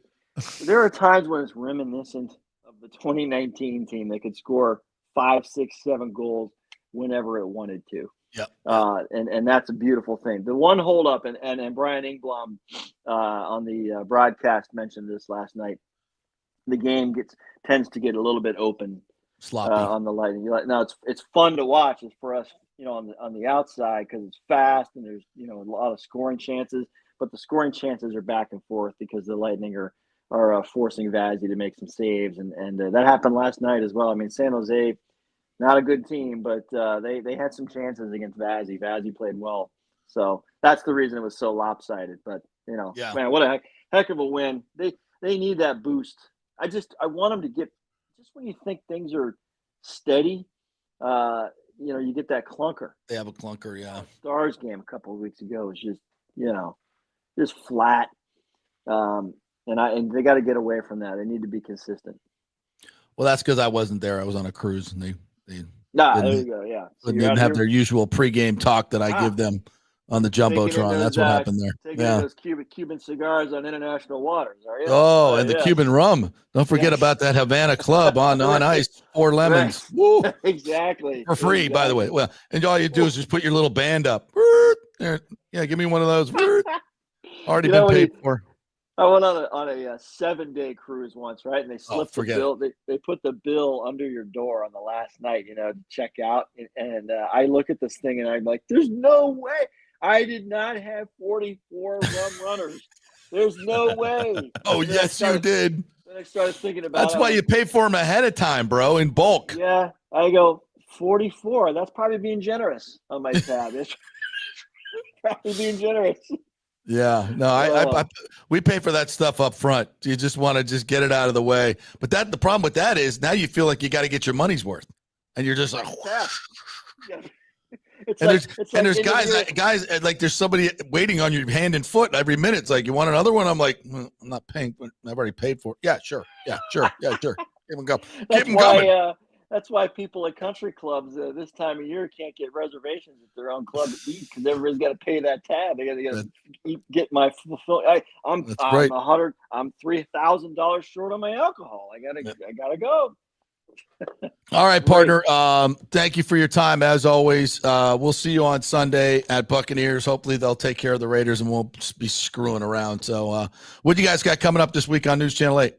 Well, I'm not worried about Sunday's game, JP. I know you're okay. Good. Worried. I'm trying to ease your ease it a little bit here. Tonight, Kenny Morales is in tonight. He's got a really touching story. The Bucs are doing that my cause, my cleats this week. Mm-hmm. So a lot of guys, different foundations and different causes. But he had a nice conversation yesterday with Cody Mauk. It's Corbin's Cause. I don't want to get it wrong, but Corbin's Cause, a K and a K. Corbin's Cause is to discuss suicide prevention. Nice. And he's talking about a very close friend of his who's only a few years ago took his own life. So Cody was pretty emotional about it, talking about it. He's in the locker room, for crying out loud, talking about it. He was wide open, emotional. So you could tell it really meant something to him. So when you see these cleats and the pictures, and some of the designs are really cool. When you see a true story behind it, man, it makes you feel good about that guy. So we're thinking about you, Cody Mauk, and so I hope everybody gets to enjoy that tonight, and what these things mean. So it means a lot to these players. Good stuff. Yeah, all right, Dano, thank you, man. Appreciate it. We'll see you Sunday. Boys, be good. All right, we got to take a quick break because we've gone breakless for quite some time. So I got to pee. Yeah. Okay. Quick break. Back in 3 with Tito. Jeff Didoff to ask him what the hell happened to the Buckeyes. What the hell happened? Somebody's planting a flag in his house right now as we speak. Hashtag fire Ryan Day. Back in 3. Hey, folks, let me tell you about Bay Area Modern Medical Center, a very different kind of approach to primary care. Personalized preventative medicine, not a one-pill-fits-all mentality.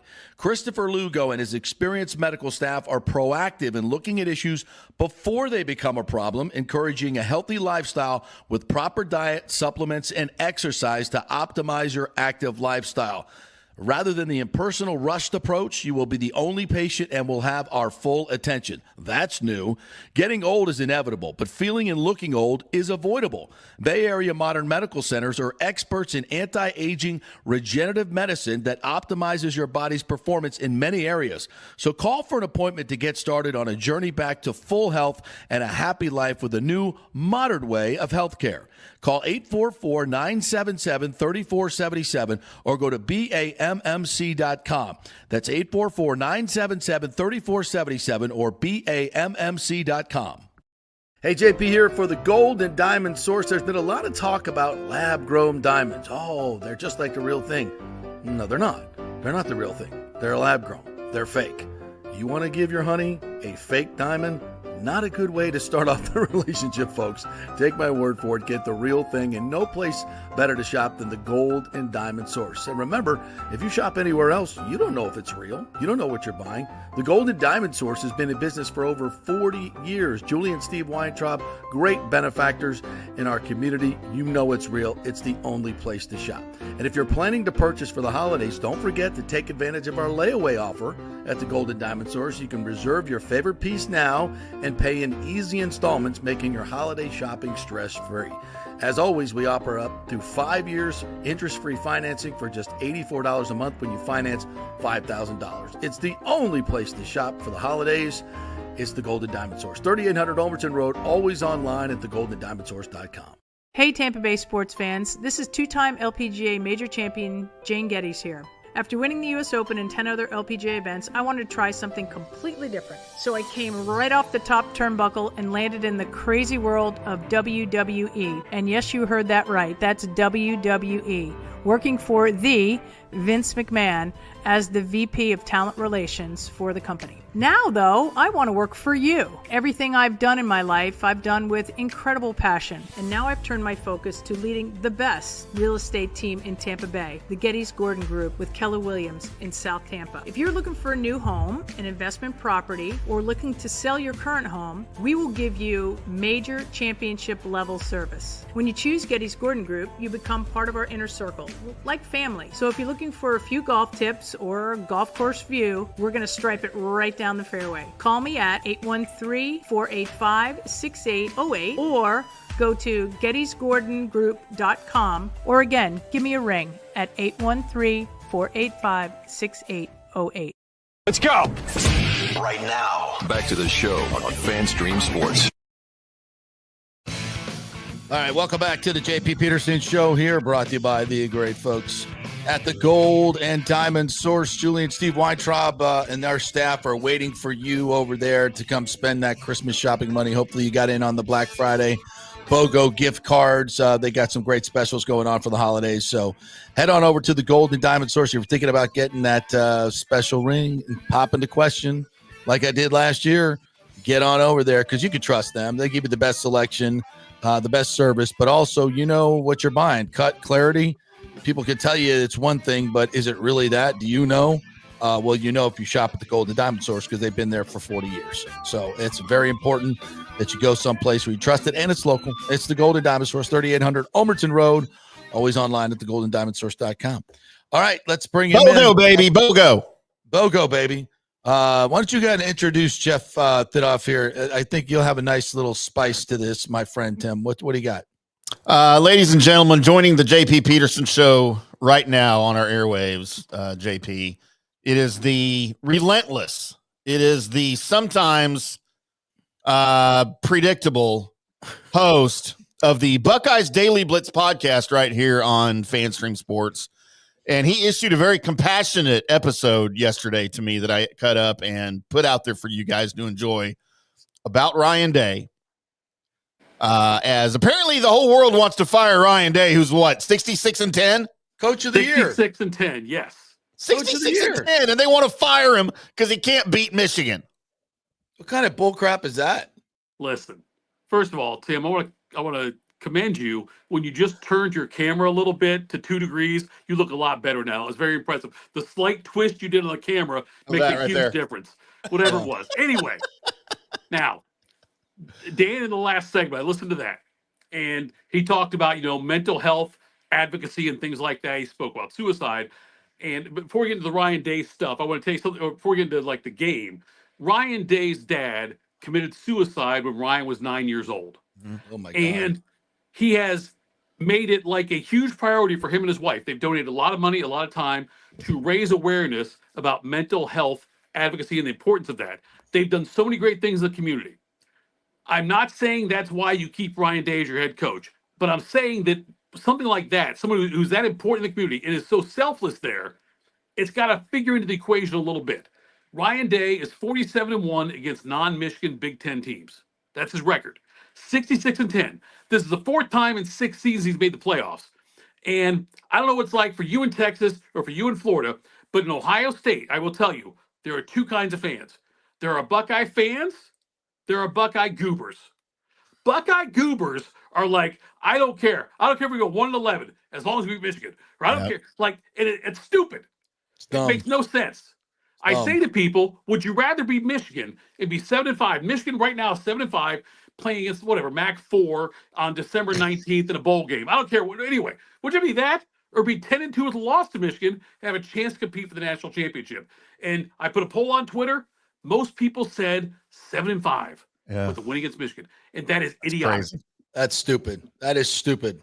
That's college football for you, though. It's short-sighted. It's short-sighted, but it's dumb. And I think maybe these are legacy people when that's the only game that mattered. College football has changed. It's not, yes, the Ohio State Michigan game was your national championship every day, each and every year. We have a national championship now. In fact, we have a 12-team playoff. That's what the game is about. So if you're still, back in the 1970s and you're Woody Hayes got to beat Bo Schembechler, and that's the only thing that matters in your life, grow the F up and come into the college football world. There's a national championship to be won, and Ohio State's got a good shot at winning it because I am here to tell you none of these other teams are knocking my socks off except maybe Oregon. It's wide open. So, yeah, if you're a Buckeyes fan and you're bitching and moaning, try being an FSU fan right now. Hey, Look, and I'll tell you this. I will tell you this. My dad played college football. My dad played at Texas A&M. He played for Bear Bryant at Texas A&M. My whole life growing up, we watched Aggies football. All right, I bled maroon. I still do. But the only thing my dad ever cared about every single year was beating Texas. If they went 9-1 and that one was to Texas, he was a miserable human being to be around. That's literally all he would never say that, but that was his attitude. Sounds like you got your mom's athleticism, what I'm hearing. But anyway, on the other side of the JP. He was also 5'6", 160 when he played center on that line, okay? So, JP, you remember, there was a time, the reason the Ohio State-Michigan rivalry got built as much as it was, there was a long time where the Big Ten sent one team to a bowl game. That was it. Right. Only one team went. And usually it was either Michigan or Ohio State, depending on who won the game. It was a huge deal. Then later, the Rose Bowl was the pinnacle. Yeah, exactly. It was the national championship. Yeah. In the Big Ten, it was more important than winning a, quote, national championship. Yeah. Exactly. Right. It's changed. That's a long time ago. Yes. Yeah.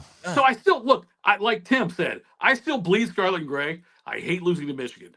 But it does not ruin my season like it used to. Like it used to, yeah. It's a different thing now with the way this is. And so the rivalry does not mean as much as it did. And yes, people get your heads out of your asses. And I've always told people this now the last few weeks. If you want to get rid of Ryan Day, you tell me who you reasonably can get that you are confident will be more successful. Don't say Vrabel. Vrabel's going to the NFL. Don't say Urban. He's not coming to Dallas. Right. Okay, that's fine too. Don't say Tressel. Don't say Saban. Don't say Lane Kiffin. Don't tell me Eddie George. Marcus Freeman. Don't tell me Marcus Freeman.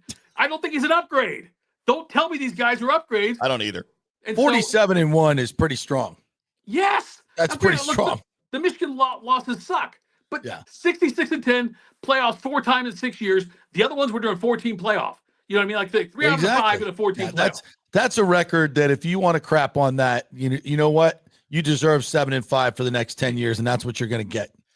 But is that how where you are? But how do the administrators feel? How does the program feel? How does the school feel? Are they beat Michigan and we don't care, or are they make the playoff every year and we don't care about Michigan? They're more realistic. They still care about Michigan, but still, but it's more of just a pride thing with the Michigan stuff. Right. But every year, I would rather beat Michigan and be in the playoff than be where Michigan's at. And there's a $37 million buyout attached. And if Ryan Day were to get fired, you would see a mass exodus of players that are transferring out. You'll see recruits that will say, you know what, I'm going somewhere else.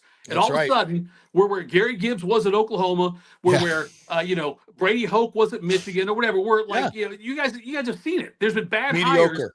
Hires. Yeah, mediocre, and it takes years. Oklahoma took years. Alabama hired Mike freaking Shula. It took them years to get out of that. Yeah. All these things happen at major universities. Ohio State's had Woody, and then Earl Bruce, and then Cooper. The 1 year of Fickle, which I don't count. Then Tressel, Urban, Day. Since 1951, that's their coaches. Don't make a rash decision. No, how many national championships does Ohio State have? They got Woody's got, I think, like 3, right? You got I know you maybe 4 for Woody, and now you get obviously the 1 for Tressel, 1 for Urban. Earl should have won 1, but they lost to USC in '79. But that's, again, I'm showing my age now. Day's got to get 1. He's got to get one, yes. But if it doesn't happen, look, they got a great recruiting class again, and they're going to get transfers. They're going to be fine next year.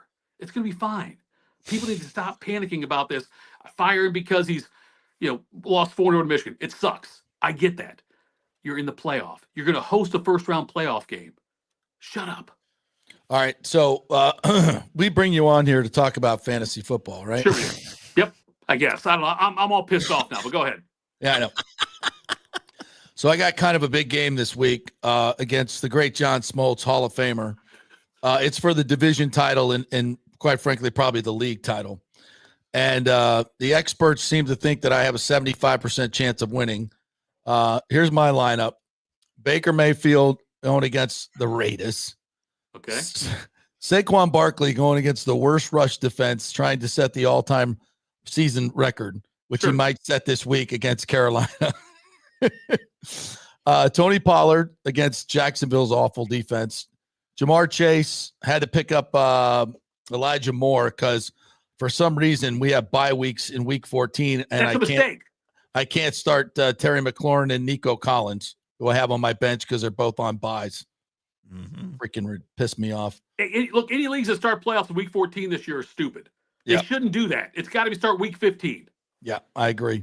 I got Kate Otten against the Raiders. I had to pick up Daniel Carlson because my kicker was on a bye.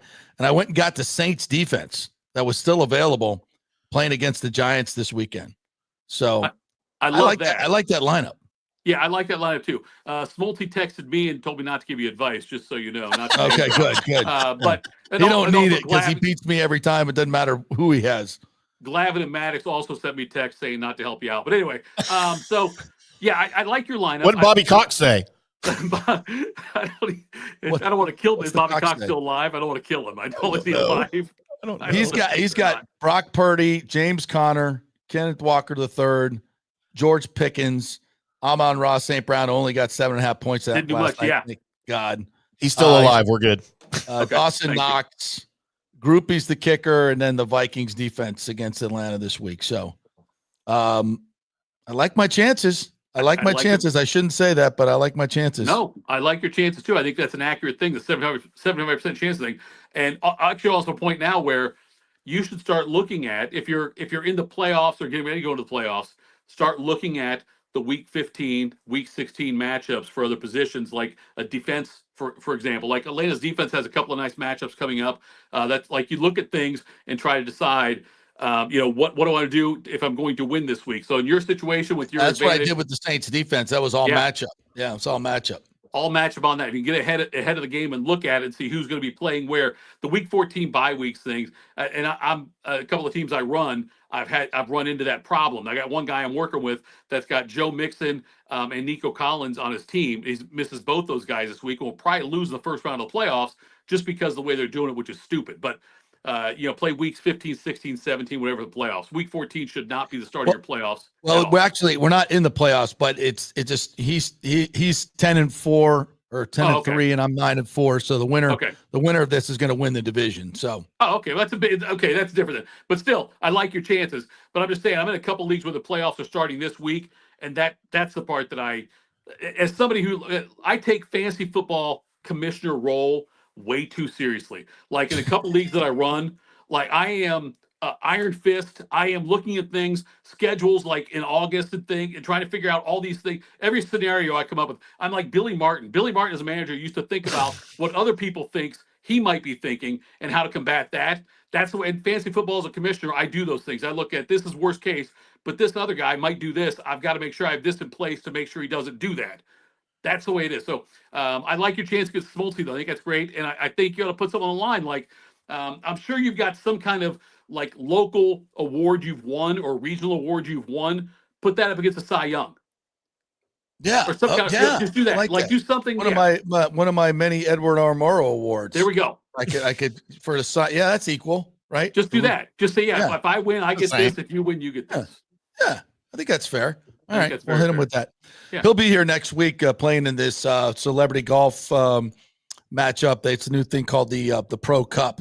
It's really cool. Okay. So we'll be out there live on remote. So we'll hopefully have him on the show next week, and I can just be in tears for my 6th straight loss to him because it just doesn't matter. It doesn't matter what happens. His kicker gets 60 points and I lose, but whatever. It's like the Browns playing in Pittsburgh. Yeah, exactly. It's the way it is. He's got me. You got any surprise stardom sit-ems? What do you got this week? Look, I do like Sam Darnold from Minnesota this week against Atlanta. I think Darnold could have a good game. I do like Darnold there.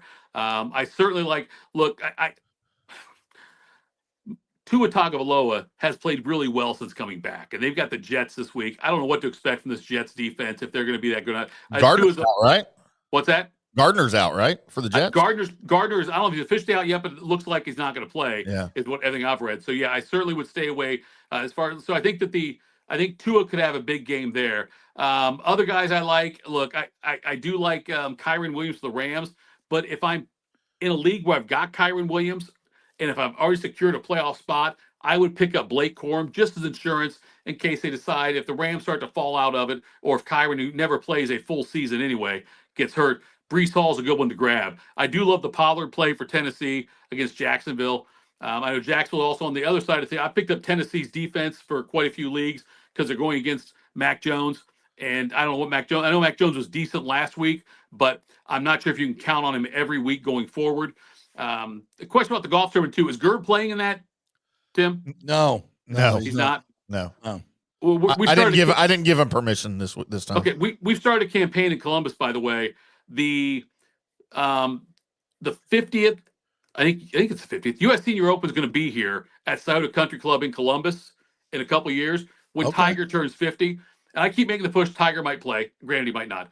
But we are doing something here, campaign to get Gerb to compete, to like try to qualify. I've tried to get him to qualify every year. The Senior U.S. Open, like we've talked about it on the air, and I want him to play in this in his backyard where he grew up. Yep. My God, he's got to do it. He keeps fighting me. I don't know if you guys do anything about that or not on your end, but I'm trying to pressure him. I'm trying to guilt trip him to do it. Like I talk about on the air with people, just to maybe make it more feasible that he would end up showing. I mean, how much more gratifying would it be for Gerb to get embarrassed on a golf course in his backyard as it would be anywhere else in the country? Yeah. The other thing too, I say I want a caddy for him, which he has laughed off. Because I've offered the same thing. He's like, you couldn't walk 8 times. I'm like, you're probably right. Yeah. He still couldn't walk it, and I had to sign like. You don't want that because they'll have to carry his bag on the back nine. I just want to drive the cart. I just want to drive the cart. Stop at the 19th hole after 9. It's the 9th hole. Yeah. I'd have to sign like 7 waivers before Gerber would let me do it though in that one. Truth. But yeah, so those are some of the guys I like. There's other ones like Jawan Jennings in San Francisco is still a good play. I think that's somebody who's emerged there. What about Chase Brown against Cowboys defense? Oh, I love that, dude. That game's there might be 800 points scored in that game. Yeah. They're both going to just run up. The Cincinnati's defense sucks. Dallas' defense is inconsistent, but I just see a bunch of points being in that one. Yeah. And on Sunday, and by the way, it's stupid. By the way, it's a Monday night game. It's stupid. The NFL what they're doing here because they should have flexed out of that game. Can't. Did you see why they didn't? Yeah, because of The The Simpsons. Simpsons damn thing. And by the way, The Simpsons. If you're trying to relate to kids at all or whatever. It's a Monday night game. It's No, not a that's Sunday The afternoon. Simpsons is an adult cartoon. It is not a think kid's cartoon. Well, teenagers maybe. I don't know. I'm gonna watch it. I'm gonna watch the Simpsons You're gonna watch the broadcast, Simpsons part of it.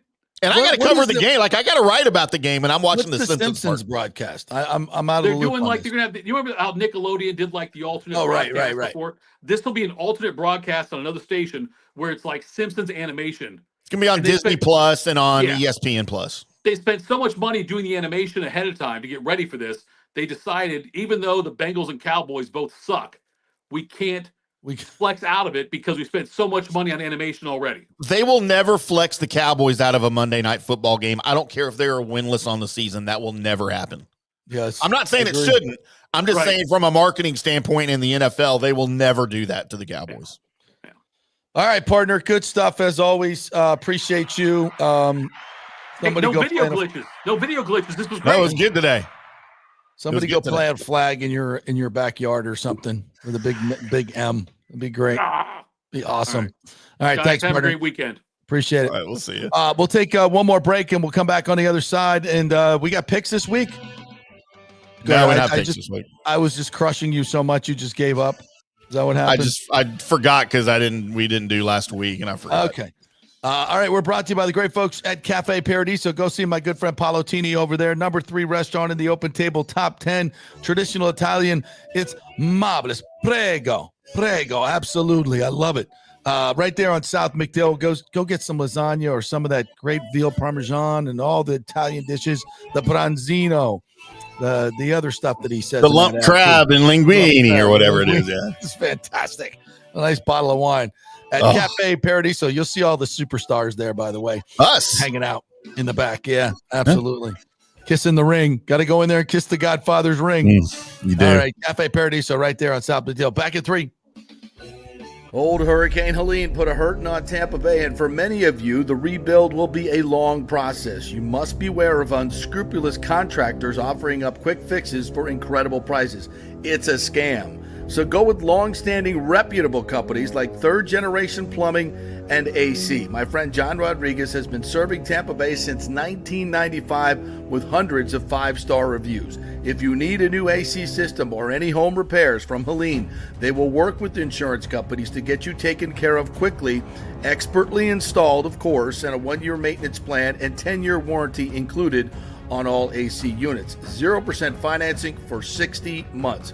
Contact them at thirdgenerationplumbing.com or 813-961-8024. That's 813-961-8024, thirdgenerationplumbing.com. So many of our Tampa Bay neighbors are finding out the hard way from Hurricane Helene that homeowners insurance does not cover flood damage.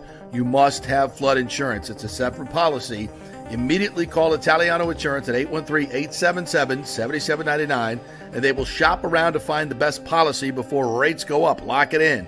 Over 60% are underinsured in Florida, or you're not getting your discounts that you're entitled to. So do an insurance checkup at Italiano, and they could save you thousands of dollars. Italiano will make sure you're with a highly rated insurer, so there are no surprises in your time of need.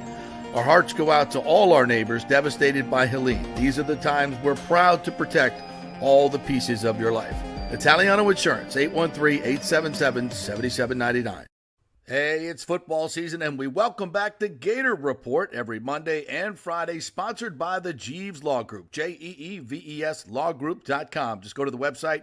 You can contact them through there. Scott Jeeves is a tremendous, aggressive attorney and a big Gator fan, so we appreciate him supporting this show and, of course, your Florida Gators. They are local, they are trusted, and they get results. Whether it's personal injury or anything else, any law matter at all, it's the Jeeves Law Group, Jeeves lawgroup.com. Give them a call. Tell them JP sent you. Ciao, Paolo Tini here, owner of Caffè Paradiso, one of South Tampa premier traditional Italian restaurant. We were recently voted number 3 on Open Table list of Tampa Bay's top 10 restaurants. We're very proud of that because we take great care of preparing each dish by hand with homemade sauces, pastas, only the freshest local ingredients. You won't see the big institutional vendor trucks pulling up to our back door. We get our seafood from local vendors. Sometimes I even drive out to Topper Springs and pick out our daily catch right off those boats. So stop by and say hello. Try our traditional lasagna, the fresh veal, some of our signature dishes like capelli al granchio, that is angel hair with lump crab meat, our branzino, that is a sea bass. We're located at 4205 South McDill, and you can make a reservation on Open Table and read all the great reviews. See you soon. Ciao. Grazie. Let's go. Right now. Back to the show on FanStream Sports. All right, welcome back to the J.P. Peterson Show here, brought to you by the great folks at Third Generation Plumbing. All right, turn my hat around. Hold on. We're watching live coverage of JP turning his hat around on the air. The reversible Tampa logo that I'm paid to put on my show. Better do it right. Yeah, that's right. Third Generation Plumbing. If you got some issues going on with AC or plumbing, they are the best in the world. They will get out there quickly, promptly. Great folks, great technicians, honest folks that won't charge you for something you don't need, like a whole new air conditioner. There are actually people out there that have their technicians incentivized to do that. Is that just awful? They don't do that at Third Generation Plumbing. That's good. They've been in business since 1995. John Rodriguez is the owner, and if it ain't right, he will make it right. So if you have any issues at all, AC or plumbing or anything around the house, it's thirdgenerationplumbing.com. By the way, real quick, before you jump into anything else, I've got to address this comment real quick. All right. If I can get back to it. I believe it was Nathan Elliott who challenged Paul Stewart me. That called you out on your bad stats? Who challenged me. No, I didn't see that yet. But Nathan Elliott said Benny Hill is the bald guy running around. No, you're incorrect, Nathan Elliott. Benny Hill was the main guy on the show. The bald guy running around was named Jackie Wright. He was a comedian back in the day from Northern Ireland. He was the little bald man that Benny Hill used to chase around and slap on the bald head. That wasn't Benny Hill. Benny Hill had a full head of hair. I thought Benny Hill was that guy. No, we know who Benny Hill was. It was the little bald man, the little tiny guy that would run around. He was always in a costume or something with the bald head, and he'd chase him around and just slap him on the back of the head or slap him on the top of the head. I did not. Benny Hill was the guy that was doing the slapping, not being slapped. Okay, I was like with him. I was confused. Wanted to get to some more of these comments here. Where are we going? Sorry. Okay. James says, I think this is where we left off. Amazing how injuries have destroyed this defense. What could have been a special season is going to turn out like last year if we are lucky. You know what's interesting? I was listening to the Pewter Report guys, and they were talking about early in the season, Zach Ertz had 28 yards. Remember when we beat the Eagles? Laporta had 13 in the win over the Lions. And when Servassier Dennis went down, Dallas Goedert went for 78 yards as a tight end. Pitts, 7 catches for 88 in his first one, 4 catches for 91 and 2 touchdowns in his second game against the Bucs. Foster Moreau and Juwan Johnson had 5 catches for 102 for the Saints. Mark Andrews was 4 for 41 and 2 touchdowns. So evidently Servassier Dennis was the only guy that could cover a tight end, and that's gone downhill. And here comes Brock Bowers. Yikes. And he's pretty good. Yeah, but he may be the only thing they have. So listen, if we go man and rush 5 and 6 or 6 and 7, we'll be fine. But if they sit back in zone, we got issues. What are the odds they go man for the majority of the game? Slim to none? I don't know. Todd seems to figure it out as the season goes on. He did last year. So let's hope that's what happens. Faced with what you did last week, where the zone was so ineffective and the man was so effective, you would think a little self-scouting that they would do that. Rick says, let's be honest, JTS has been limited for years. If his hair gel isn't right, he's not playing. That's about right. That's what happens when you get those pretty boys. Here's this real quick. The guy on the left, the old bald man, that's Jackie Wright. The guy on the right, that's Benny Hill. That's Benny Hill, right? Exactly. Okay. So the little bald guy was the guy that he used to chase around, slapping him on the head. That's what I was getting at. I agree. There you go. James says Adam Schefter mentioned Liam Cohen as a coach to watch for head coaching next year, as we all know. Hopefully a change would be made to head coach this year, regardless of where the Bucs finish, and keep Liam here. Yeah, we've talked about this for a while, and I think that's kind of it. James also says on Get Up this morning, he's made it sound like that decision was the gutsiest call in coaching history. We're talking about Dan Campbell last night on 4th down, tie game, 31-31 already in field goal range, goes for it so he can run out the clock and get that first down. He said it was a half yard. That call ends the game. More coaches should grow up here like the Lions did. Yeah, listen, when you got a half yard to get and you have a good offensive line and good running backs and a good offense, and if you get that half yard, the game's over. Yeah, and your defense is struggling. To me, that is a no-brainer. It's a no-brainer. But no coach wants to be, why did you should have just taken the field goal. Like the field goal's automatic. It's not. Not anymore. It's no more automatic than a half yard. But if you make the field goal and leave 40 seconds, you don't end the game. If you make the first down a half yard, now you got a shorter field goal and you end the game. And don't you want your best unit on the field with a chance to win the game? It's not your defense, Lions. That's Todd Bowles. Win it with your offense. If you got 2 points and your defense is gassed, you can win it with 2-pointer, go for it. That probably hurts him to hear because he's the defensive coordinator that your defense is not your best unit, Todd. Sorry. And think about this. If you make that 2-point conversion, right, where are you sitting at right now? 7-5, first place. Yeah. And you got a little bit more tiebreaker doesn't matter because you got a better record than the Falcons. That's right. So you got a little bit more cushion. Yeah. More cushion for the pushing. My motto. Talking about Todd Bowles' playing career. Intercepted a career-high 4 passes and recovered a fumble during the season. That was the starting free safety in Super Bowl 22, which the Raiders won in a blowout. Mm-hmm. Yeah. He had one good season. Good player. Safety.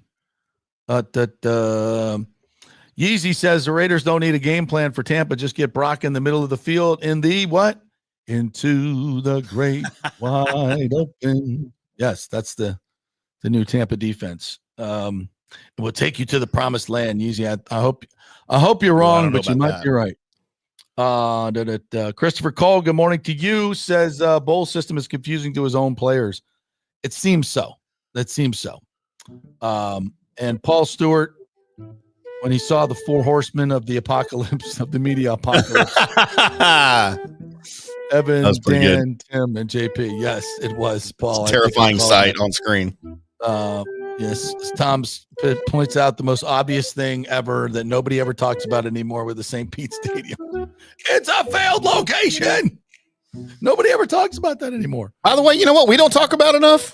What? Thomas Casper's hair. Yeah. He's got quite a head of hair right there, man. I'm not going to lie. Luminous. He put Scott Reynolds a run for his money right there. Daniel Rivera says Brody Brazil put out a video just now, and he points out 3 things. St. Pete Council, $287 million towards stadium, $142 for roads, sewers, Pinellas, $312. I've seen his videos, and they're very well produced, but they say nothing but the obvious. He reads the paper with other stuff that people have said and put it out there. This is obvious information, Daniel. I don't understand. Like, and good dude, but I'm just saying I don't get. It was Brody Brazil. He's got this very slick and well produced videos that he does about certain topics, but they're very obvious, very generic. Very generic, nothing insightful that I can pick up on. Daniel Rivera said the per Romano Times Brazil cites him saying unless the Braves pay back out with an official termination letter, the team gets to keep 65 acres of prime public land. Yeah, that's right. That's the way I understand it. We've talked about a gazillion times on this show. Yeah. So they're not going to give you a termination letter. They're just going to let it play out. This is what Richie Floyd and I warned the commission of many, many moons ago. I think we got, I think that's all of it. All right. Thank you guys so much for joining us today and this week. It's been a big week again. Enjoy the weekend. The Bolts will play on Sunday at 4 after the Bucs get done taking care of the Raiders at 1 o'clock. I will be there for that one. We will be back on Monday with more fun and frivolity, breaking it all down for you. Have a great weekend, everybody. We'll see you tomorrow or on Monday.